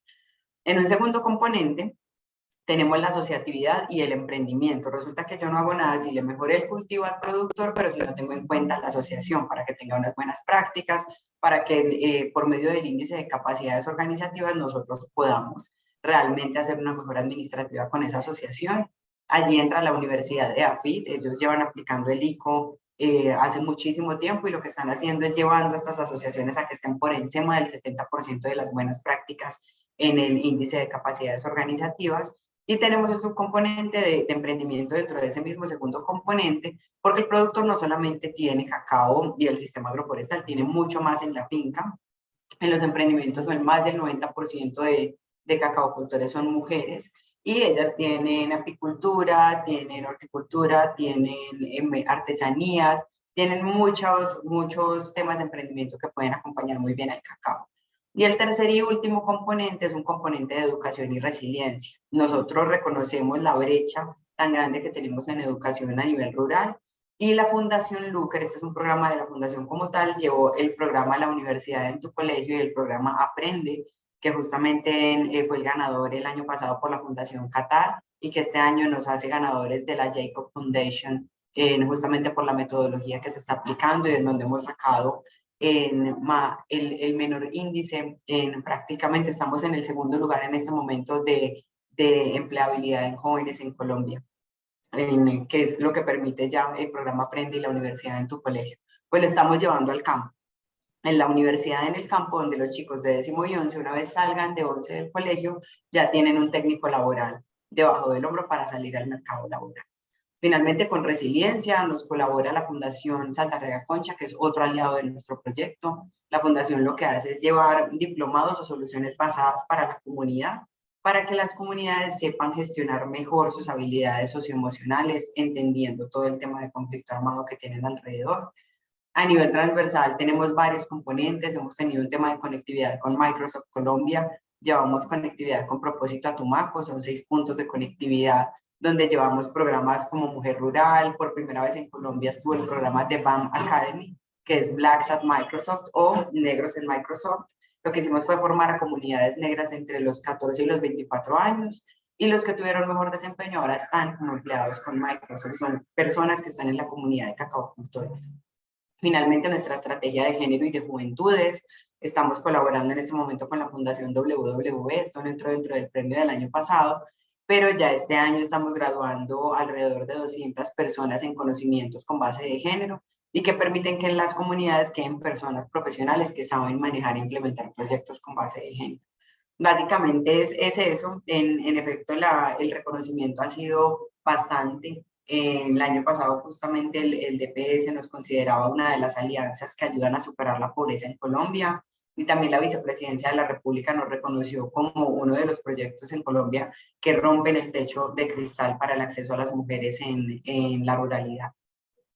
Muy interesante, Lorena. Quiero enfocarme, de hecho, en un punto que que ya trabajaste, pero pues si pudiéramos hacerle como un zoom, y es el tema de la innovación al interior del programa, porque muchas veces se entiende innovación igual a tecnología, utilizar herramientas tecnológicas de punta, pero creo que va más enfocado también a cómo fortalecemos esa cadena de valor, precisamente como lo estaba comentando Mariana de la experiencia pasada. ¿Cómo ustedes utilizan la innovación? Y también si nos puedes mencionar un poco, por ejemplo, esa alianza que ustedes han tenido con otros actores, con Microsoft, para el uso de la tecnología, para la apropiación de la tecnología, porque creo que hay muchas organizaciones acá presentes que les pueda servir mucho esa mirada que ustedes tienen alrededor de esta idea de innovación. Claro que sí. Mira, para nosotros como empresa, desde ese sueño de sostenibilidad, que es el sueño de chocolate, es muy importante que la base de nuestros programas y de todo lo que co-creamos en sostenibilidad tenga un valor compartido, ¿sí? Es decir, nosotros no llegamos a salvar a una comunidad, ni más faltaba, sino que la comunidad pone una parte y nosotros ponemos la otra. Te doy el ejemplo con los productores. Nosotros no les damos el 100% en productividad, nosotros llegamos, pagamos por las intervenciones de la bajada de altura, la poda, los injertos que requiere el árbol de cacao, pero son ellos quienes continúan las labores culturales de ese cultivo, y además ponen la mitad de los fertilizantes, su finca y el tiempo disponible para ser capacitados. Es decir, es valor compartido. Todos los aliados de la Alianza del Efecto Cacao tienen contrapartida. Dentro, varios en diferentes porcentajes, no tenemos una base de porcentaje para la contrapartida, pero siempre debe ser valor compartido. Y de ahí viene algo muy importante, Andrés, es que nosotros no hacemos ni filantropía ni asistencialismo. La base esencial de este proyecto es la innovación social. De innovación social, nosotros fuimos formados por un profesor de Harvard ya hace 2 años, y este profesor es coautor de un libro que se llama La paradoja de la prosperidad, o The Prosperity Paradox. Ellos desarrollaron un estudio en el Christensen Institute de la Universidad de Harvard, en donde en los últimos 10 años revisaron los 10 países más pobres o menos prósperos en el mundo, pero que también fueran los 10 países que más recibían cooperación internacional.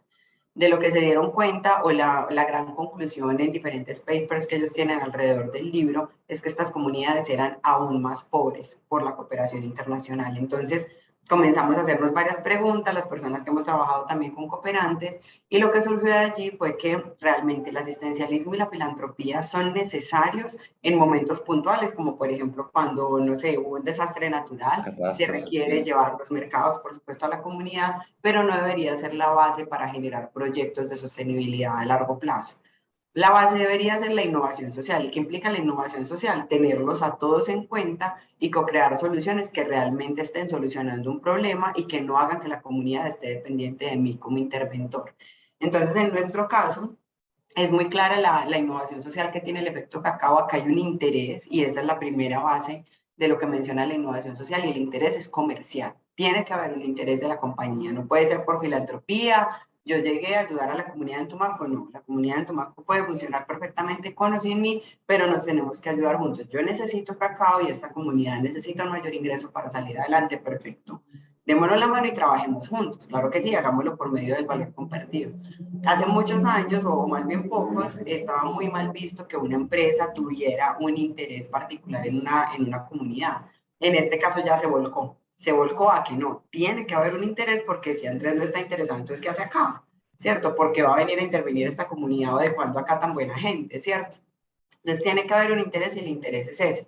Para las comunidades es claro, y eso fue lo que hicimos con Microsoft, que era tu segunda pregunta. Microsoft llegó, nos dijo, qué chévere que ustedes están en Tumaco, nosotros hemos querido llevar conectividad a Tumaco con Anditel hace rato, ¿a dónde la podemos poner? Y la primera pregunta fue, un momentico, ¿ustedes para qué van a llevar la conectividad? ¿Cierto? Porque ponerle una antena con conectividad a una comunidad es poner a los jóvenes a que se conecten a Instagram y a Facebook, y eso realmente pues no es, o sea, ¿qué vamos a hacer con esa conectividad? ¿Cuál va a ser el fin?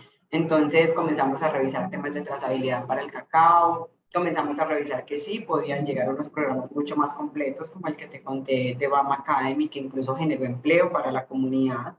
Comenzamos a revisar que Microsoft podía pagarle un salario a una persona de la comunidad para que administrara el centro digital, que la vicepresidencia de la República se podía pegar con una casa para la mujer por primera vez en Tumaco, que también podía llegar un voluntariado de médicos de Medellín que se llama To Me, para traer medicina especializada para la mujer de forma gratuita con voluntarios desde Medellín por medio de esos computadores, que una fundación como Siemens nos podía dar los computadores y las tablets. Me hago entender, es un valor ya compartido, y la asociación de, por ejemplo, del rescate de las varas o las diferentes asociaciones de cacao se apropiaron del centro digital. Y ahora pueden solicitar mucha más formación, pueden acceder a más cooperación internacional porque ya tienen desde dónde conectarse.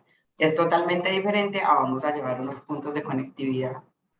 Claro, Lorena, ya lo has tocado y quiero como seguir con esta pregunta, y es, ya sabemos la importancia del trabajo colaborativo, creo que eso ya está muy interiorizado en nosotros, dentro del mismo sector, dentro de la inversión social privada, de las empresas, pero es decir, cómo empezó el efecto cacao a construir un ecosistema que gira alrededor de los propósitos que tiene este proyecto. ¿Qué tips nos podrías dar a nosotros, a las organizaciones que tal vez saben la importancia de trabajar de manera articulada, de manera sistémica, con actores privados, con actores públicos, con cooperación internacional, pero cómo hacerlo? ¿Y cuáles son como de pronto esos ejemplos, esos puntos concretos en la experiencia del efecto cacao que nos podrías compartir?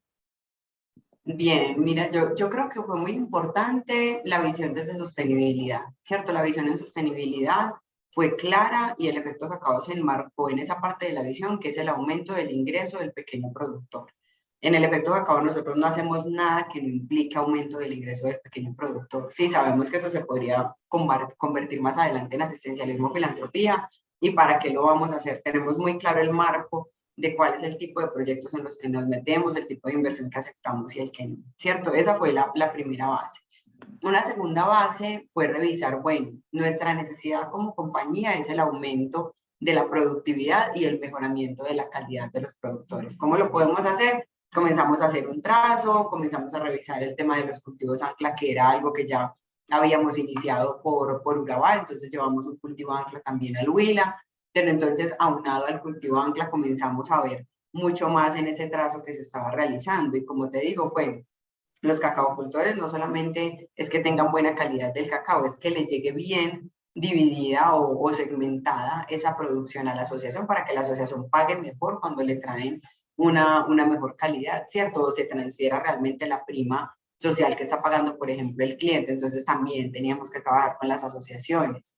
En algún punto tuvimos la chispa de entender que no solamente el cacao es el ingreso del productor, ¿me entiendes? Es como estudiar realmente cuál es la brecha, para que cuando yo abra una convocatoria de que vengan al efecto cacao y que realmente se presenten, sí se presenten todas las personas, ¿cierto?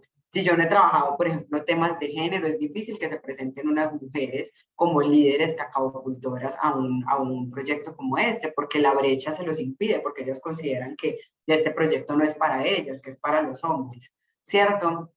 Yo debo ser honesta, y este proyecto en este tiempo, con el extensionismo dedicado que tenemos, que son los técnicos que tenemos en campo, ese extensionismo dedicado ha sido asistencial. Y ha sido asistencial, Andrés, porque para nosotros fue difícil, pero hemos aprendido a entender que en los primeros años del proyecto el asistencialismo desde el extensionismo era necesario. Yo no podía llegar a entregar unas cartillas, formar y chao, y entonces sean sostenibles comunidad. No, la comunidad no va a ser sostenible si yo no le dedico unos años a que realmente ellos le crean al cacao.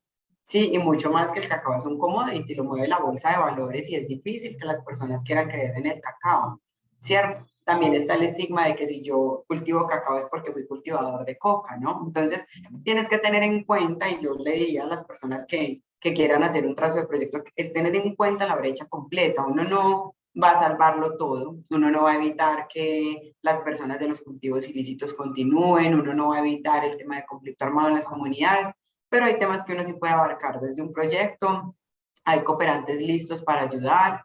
Por ejemplo, en este momento ya el proyecto tiene una madurez de 4 años y ya hay gobernaciones que nos están buscando para inyectar dinero de regalías, ¿cierto? Ya todo eso va a venir, pero el mínimo viable del arranque tiene que estar pensado en el valor compartido y en la parte comunitaria que incluya incluso al productor o al beneficiario, que no nos gusta usar esa palabra beneficiario, le decimos más socio productor, que lo incluya como socio del proyecto para que también nos duela lo que está pasando con el proyecto.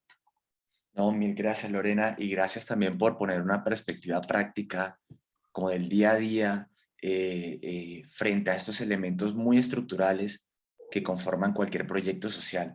Y quiero finalizar con, creo que es la palabra a la que todo apunta y en la que nos hemos visto dar vueltas en cada uno de esos 3 proyectos, que es la palabra sostenibilidad, que de hecho también hace parte de la fórmula que está manejando Red América, empresas y comunidades, es igual a comunidades sostenibles, y también desde Red América le estamos apostando a la generación de comunidades sostenibles como elemento esencial y como elemento dentro de la cadena de valor de las mismas organizaciones del sector privado. Pero creo que es una palabra al igual muy escurridiza, todo el mundo habla de sostenibilidad, todo lo queremos implementar, pero también es muy complejo y creo que va muy de la mano a los contextos, a las particularidades propias de las poblaciones, de las comunidades, de cómo queremos impactarlo. Pero para el efecto cacao, concretamente, si nos puedes dar de pronto como esos elementos conclusivos sobre qué es sostenibilidad para ustedes. Que de hecho yo siento que al responder la pregunta, yo me puedo estar equivocando, vas a sintetizar de una forma u otra lo que ya nos has dicho, pero sí quisiera como que nos resaltaras qué es sostenibilidad para el efecto cacao.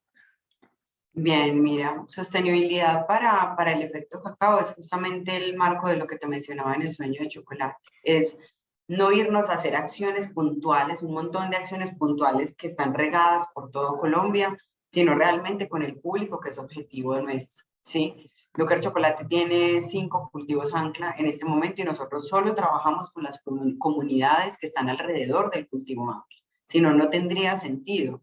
Para nosotros entendemos que hay que hacer, renuncias inteligentes, Andrés, ¿sí? Y la renuncia inteligente, ¿cuál es? Es que uno no va a salvar al mundo, para todo hay gente, para toda hay población, y que si uno se enfoca en la población a la que va a trabajar, realmente va a haber una marcha en el tiempo y el efecto también multiplicador de los mismos productores con la tasa de adaptación que tengan, por ejemplo, de las prácticas, va a ser importante y se va a ir presentando, ¿cierto? Va a haber unas pequeñas victorias tempranas en todo lo que hagamos y eso va a comenzar a generar un ruido dentro de la comunidad. En nuestro caso, con los cultivos ancla hemos llevado este tema de educación, el tema de emprendimiento. Realmente el trabajo ha sido colaborativo. Sí, la palabra colaborativo para nosotros es sinónimo de sostenibilidad. Si no es colaborativo, o si alguien viene acá para ser beneficiario, o si viene otra compañía porque es que tiene una idea súper chévere y hay que financiársela completamente, para nosotros no es realmente algo sostenible, ¿sí? Tiene que haber un interés, porque es que cuando tú tienes interés, tú inviertes dinero. Entonces, si a ti te duele, a mí me duele y también le duele al productor, y si nos duele a todos, pues el proyecto va hacia adelante, ¿cierto? Claro. También lo que tú decías, y es que hablar de sostenibilidad es relativamente fácil, ya todo parecería sostenible. Si casi haces un empaque de bambú y ya te volviste sostenible, y no, realmente mucho más allá de eso.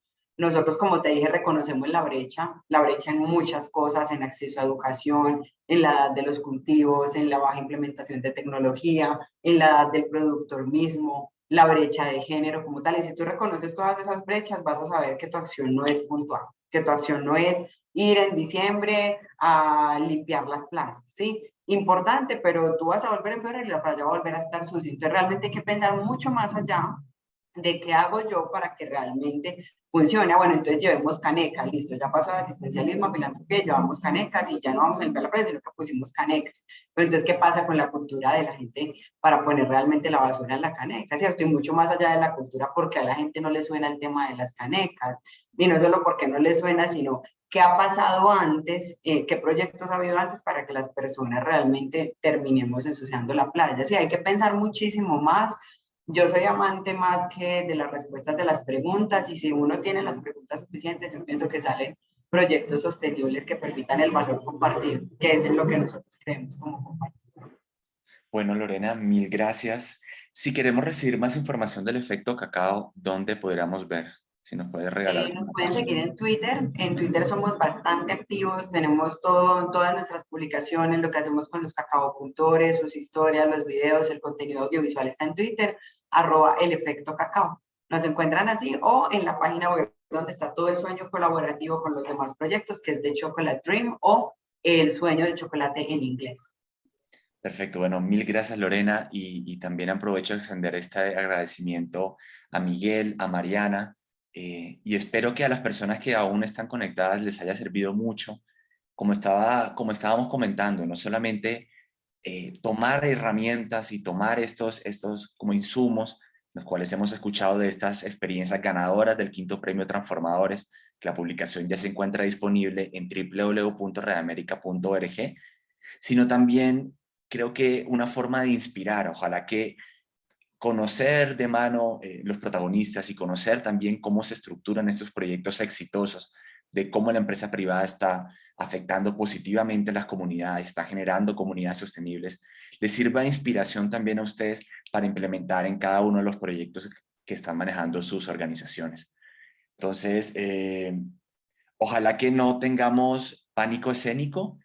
Si tienen preguntas, alguna de las personas que estén conectadas pueden hacer las preguntas, nos pueden escribir acá por el chat o pueden abrir el micrófono. Ideal sería si pudiéramos abrir el micrófono, abrir la cámara y empezar una conversación con las personas que estamos acá conectadas. Entonces, se los dejo a las personas que están ahora mismo participando. Si tienen preguntas, comentarios, si quieren debatir de pronto alguna idea que estuvimos exponiendo, si quieren hablar con alguno de los participantes, con alguna de las experiencias.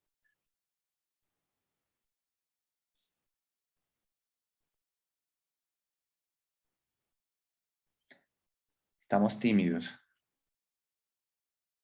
Acá Daniela nos comenta experiencias de alto impacto y muy inspiradoras, gracias a quienes lo han hecho posible. Muchas gracias, Daniela. Y Mónica Camisazo, también excelentes experiencias. Un placer compartir esos espacios, colegas. Un fuerte abrazo desde Arcor, Argentina. Jocelyn nos dice también mil gracias por compartir. No sé si quieren abrir, tienen algún comentario en específico o quieren hacerle alguna pregunta.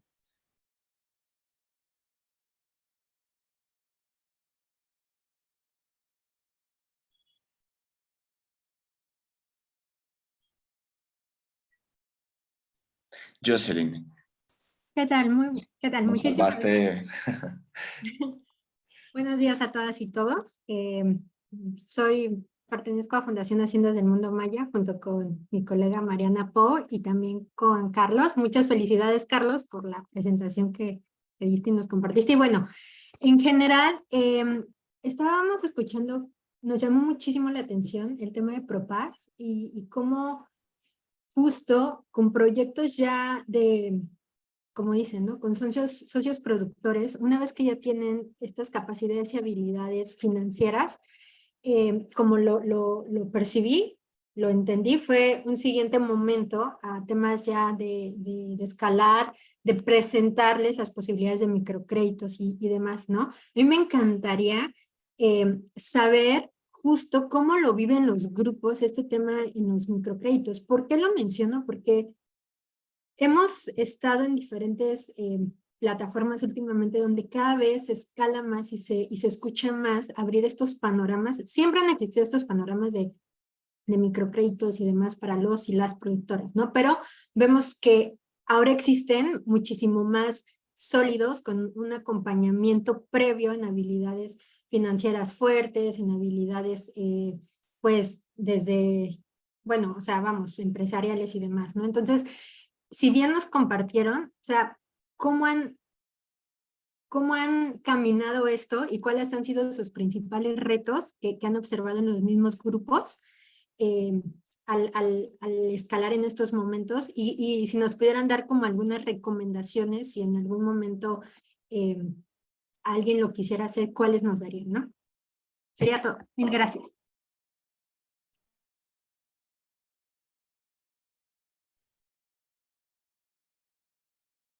Bueno, Miguel, creo que esta pregunta es para ti.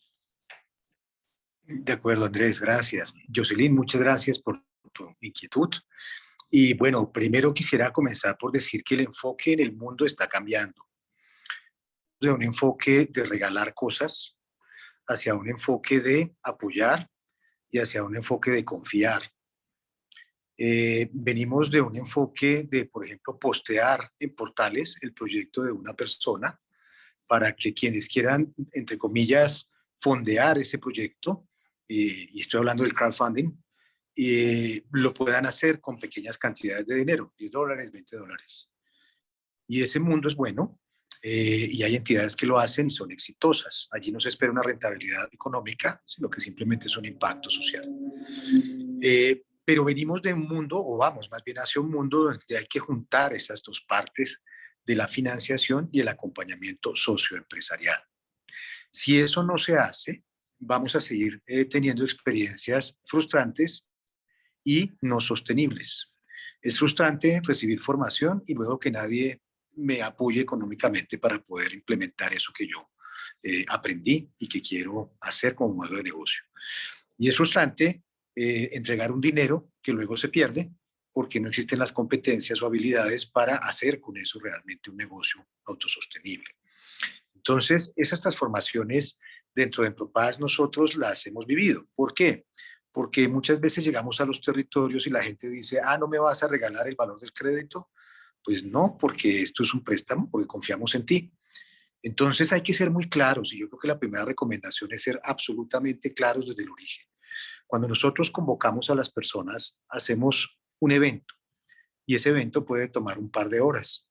Y en ese evento le explicamos a las personas que la formación no tiene costo, que es por 2 años y que si ellos cumplen su etapa formativa de manera satisfactoria con un plan de negocio, pueden acceder a financiación en condiciones especiales. Y que esa financiación no es un regalo, sino que tiene un costo. Y les contamos en un taller de educación financiera cómo funciona el crédito, para que desde el principio las personas no se hagan la falsa idea de que es que el programa es de beneficencia, que esto es un regalo y que por lo tanto me van a dar una plata. No, el tema es vamos a apoyar un esfuerzo integral con formación, acompañamiento socioempresarial y también con acceso a financiación. Entonces creo que esa es como nuestra visión del tema. ¿Cómo nos ha ido? Bueno, aquí hay un fenómeno de autoexclusión. Muchas veces las personas en algunos territorios, particularmente los rurales, dicen, esto no es para mí, yo no puedo con eso. Yo nunca he manejado un crédito, yo no sé qué es eso, yo no sé si se pueda meterme más bien en un problema y si esto me va a ayudar o me va a perjudicar. Los abuelos y tal vez las generaciones de antes decían no se endeude, eso no es bueno. Y para ser exitoso no hay que tener deudas y nada más alejado de la realidad. Otro desafío es ese mensaje generacional, pero otro desafío es nuestra propia gente. Nuestros propios asesores de desarrollo productivo son buenos capacitadores, son buenos formadores, pero muchas veces le tienen aversión al crédito. La imagen de la banca es horrible, no solamente aquí en Colombia, sino a nivel global. Esa gente nos va a sacar la plata, eso va a ser un problema. Entonces hay que trabajar mucho en eso. Nuestros asesores tienen que mejorar su mentalidad y entender que ser un buen asesor empresarial pasa también por saber manejar la relación con una institución financiera y usar los productos y servicios financieros porque ellos son palanca de desarrollo y de negocios más grandes, más ambiciosos, mucho más estructurados. Y pasa también por mejorar la imagen de la banca pero no con campañas aisladas a lo que la banca hace, sino introduciendo en la banca temas como estos en donde realmente acompañamos de forma genuina a emprendedores y microempresarios a que mejoren su calidad de vida saliendo de pobreza y a que mejoren sus negocios obteniendo resultados extraordinarios. Entonces, Jocelyn, yo diría que el tema es no tenemos que satanizar la financiación, tenemos que luchar contra la exclusión, tenemos que formar a nuestra gente para que sea integral en la asesoría genuina, y tenemos que ser genuinos en el modelo de negocio, y por eso lo dije desde el principio, esto tiene que ser un modelo de negocio autosostenible, porque en el sector privado no podemos regalar cosas. En el sector privado tenemos que establecer relaciones gana-gana con todos nuestros grupos de interés, y por supuesto los emprendedores y microempresarios de Empropaz son parte de nuestros grupos de interés. Una relación recíproca, clara, honesta, transparente, pero pues con gente formada para ser asesor empresarial integral. Eso serían como mis recomendaciones, Jocelyn. Muchísimas gracias, Miguel. Con gusto. Muchas gracias, Miguel. Jocelyn, no sé si alguien más tiene alguna inquietud o comentario. Yo, Mónica, de aquí, no sé Hola, si me Mónica. escuchan. ¿Cómo están? Buenas tardes. Un poco asociado a lo que Jocelyn consultaba y como ampliando, imagino yo que cuando hablas del plan de negocio estaría incluida toda el punto importantísimo de la comercialización y venta de servicio y o producto, porque en realidad en la experiencia que veníamos trayendo en general y fue parte de la discusión que tuvimos con un gran grupo de empresas de la red en cuando queríamos o empezábamos a encarar compras inclusivas responsables, o para el acompañamiento de pequeños productores, era uno, ¿qué pasa? Uno fortalece al emprendedor desde cuestiones integrales de administración, gestión y demás. Llegan en algunos casos, y bienvenido sea, a acceder a un crédito, pero al momento de la comercialización en general veíamos ahí como bastantes debilidades, ¿no? Entonces, si desde la experiencia de ustedes ¿hay alguna posibilidad, digo, de poder pensar que esto fue posible, cómo, y en ese punto, digamos? Estupendo, Mónica, es una excelente pregunta. Pues mira, lo que nosotros primero hacemos antes de llegar a un territorio es hacer un estudio de mercado y una caracterización de ese territorio. ¿Qué actividades son allí o que tengan una alta probabilidad de ser exitosas? ¿Qué necesidades tiene la comunidad?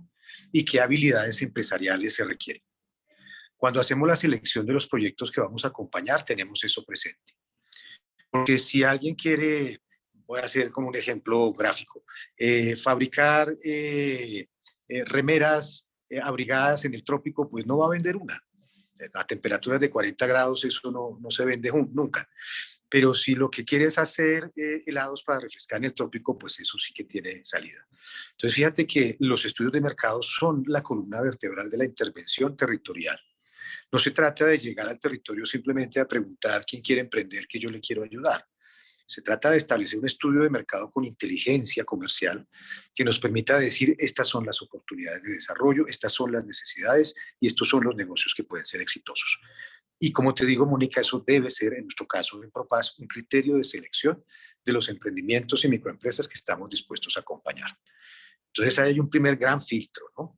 Y es cómo hacemos para elegir. Segundo, ¿qué conocimiento y qué habilidades se deben desarrollar? Las que no estén presentes o muy desarrolladas en el emprendedor. Entonces, el plan de negocio parte por un modelo Canvas.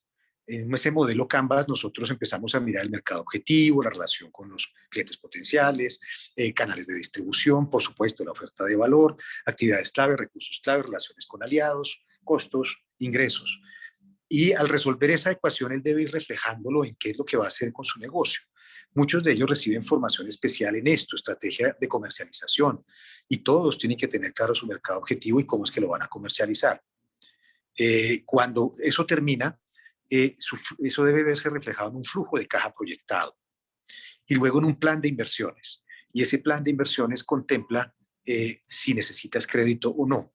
Hemos tomado la decisión de asumir que todos necesitan crédito, de tal manera que el plan de inversiones lo contemple y que el flujo de caja contemple cuál sería la presión del crédito sobre el flujo en caso de tomarlo, y que aún así el negocio de viabilidad. Y luego viene un tercer momento en la implementación, en donde procuramos articularlos a mercado. Y eso, digamos que lo hacemos no de manera sistemática, pero sí, por ejemplo, hemos implementado 2 módulos, habilidades digitales y desarrollo de marketing digital. En la pandemia vimos que era necesario para que la gente ampliara sus mercados hacia niveles no solamente locales, sino también regionales y nacionales, y que usen las herramientas digitales, los canales digitales, como parte de su comercialización. Nos ocupamos mucho del diseño, del empaque, de la logística, de todos estos temas, pero buscamos también que el empresario tenga habilidad comercial, porque hay cosas que si Natura no da, tú no las puedes desarrollar. Por eso es tan importante hacer ese filtro del talento emprendedor al inicio y ser claros con las personas. Contigo sí, contigo no, y por qué. Y la gente lo agradece mucho. Hemos tenido problemas con eso. Pero trabajar con quienes realmente tengan esa habilidad emprendedora y con esos mercados que muestren viabilidad. Esa es como nuestra experiencia desde ProPaz, Mónica. Muchísimas gracias, muy completo, gracias. Vale. Bueno, no sé si alguien más quiere comentar algo. Pues no, yo igual, en realidad, sumando un poco al comentario anterior, creo que algo muy importante también es entender el cómo, lo que mencionabas, ¿no? Hace un rato, Mónica, de el reto ya en la parte comercial. Pues lo que hemos visto en estos años es que la importancia de que se sumen a plataformas con los conocimientos que sí, o sea, es difícil que alguien se pueda profesionalizar en todos los ámbitos, ¿no? Entonces, ahí es donde es la importancia de subirse a redes y a participar en plataformas que sí cuentan con recursos y con las experiencias en cada uno de los sectores, ya sea logística, ya sea ventas, ya sea, ¿no? Entonces, como es muy importante que dentro de esas habilidades que se fortalezcan también sean las de impulsar a participar en redes, a pensar en colectivo, etcétera. O sea, creo que eso es algo, pues, a donde vamos la mayoría de los que estamos aquí. Súper. Y Mónica también estaba mencionando el concepto de compras inclusivas, que eso es un elemento que hemos venido trabajando desde la red con distintas organizaciones. De hecho, hay varias publicaciones que ya se encuentran en Red América si quieren conocer un poco más del avance que ha tenido este grupo impulsor en compras inclusivas. Y bueno, no sé si alguien más, sino yo creo que ya podemos dar por finalizado este encuentro, que de hecho ya nos pasamos un poquito del tiempo, pero bueno, a sus correos, a las personas que se conectaron, a sus correos van a llegarles una copia de la publicación. Si quieren hablar directamente con alguno de los panelistas, nos pueden responder a ese mismo correo y nosotros con mucho gusto los ponemos en contacto con alguna de estas 3 organizaciones. Entonces, Miguel, Ninfa, Mariana, Don Carlos y Lorena, mil gracias realmente por apoyar a ese espacio, gracias por compartir esas experiencias. Estoy seguro que muchísimas cosas tocamos, pero estoy seguro que 1 o 2 o 3 fueron las que han podido impactar de manera muy concreta, muy especial a cada una de las personas que se conectaron. Igualmente, esto va a estar grabado y lo vamos a subir también a nuestras plataformas de redes sociales para que lo puedan revisar y puedan revisar también de pronto algún punto en específico que les llamó la atención. Entonces yo creo que si no es más, mil gracias a todos de parte de Red América, de parte mía, de André Chauri, y también de querido Bernardo, que nos ayudó también con la publicación. Entonces, muchas gracias. muchas gracias. Chao, chao, hasta luego, buenos días. Chao y feliz. Muchas gracias. Feliz jueves. Excelente. Sí, gracias. Hasta luego. Gracias. Han hecho posible este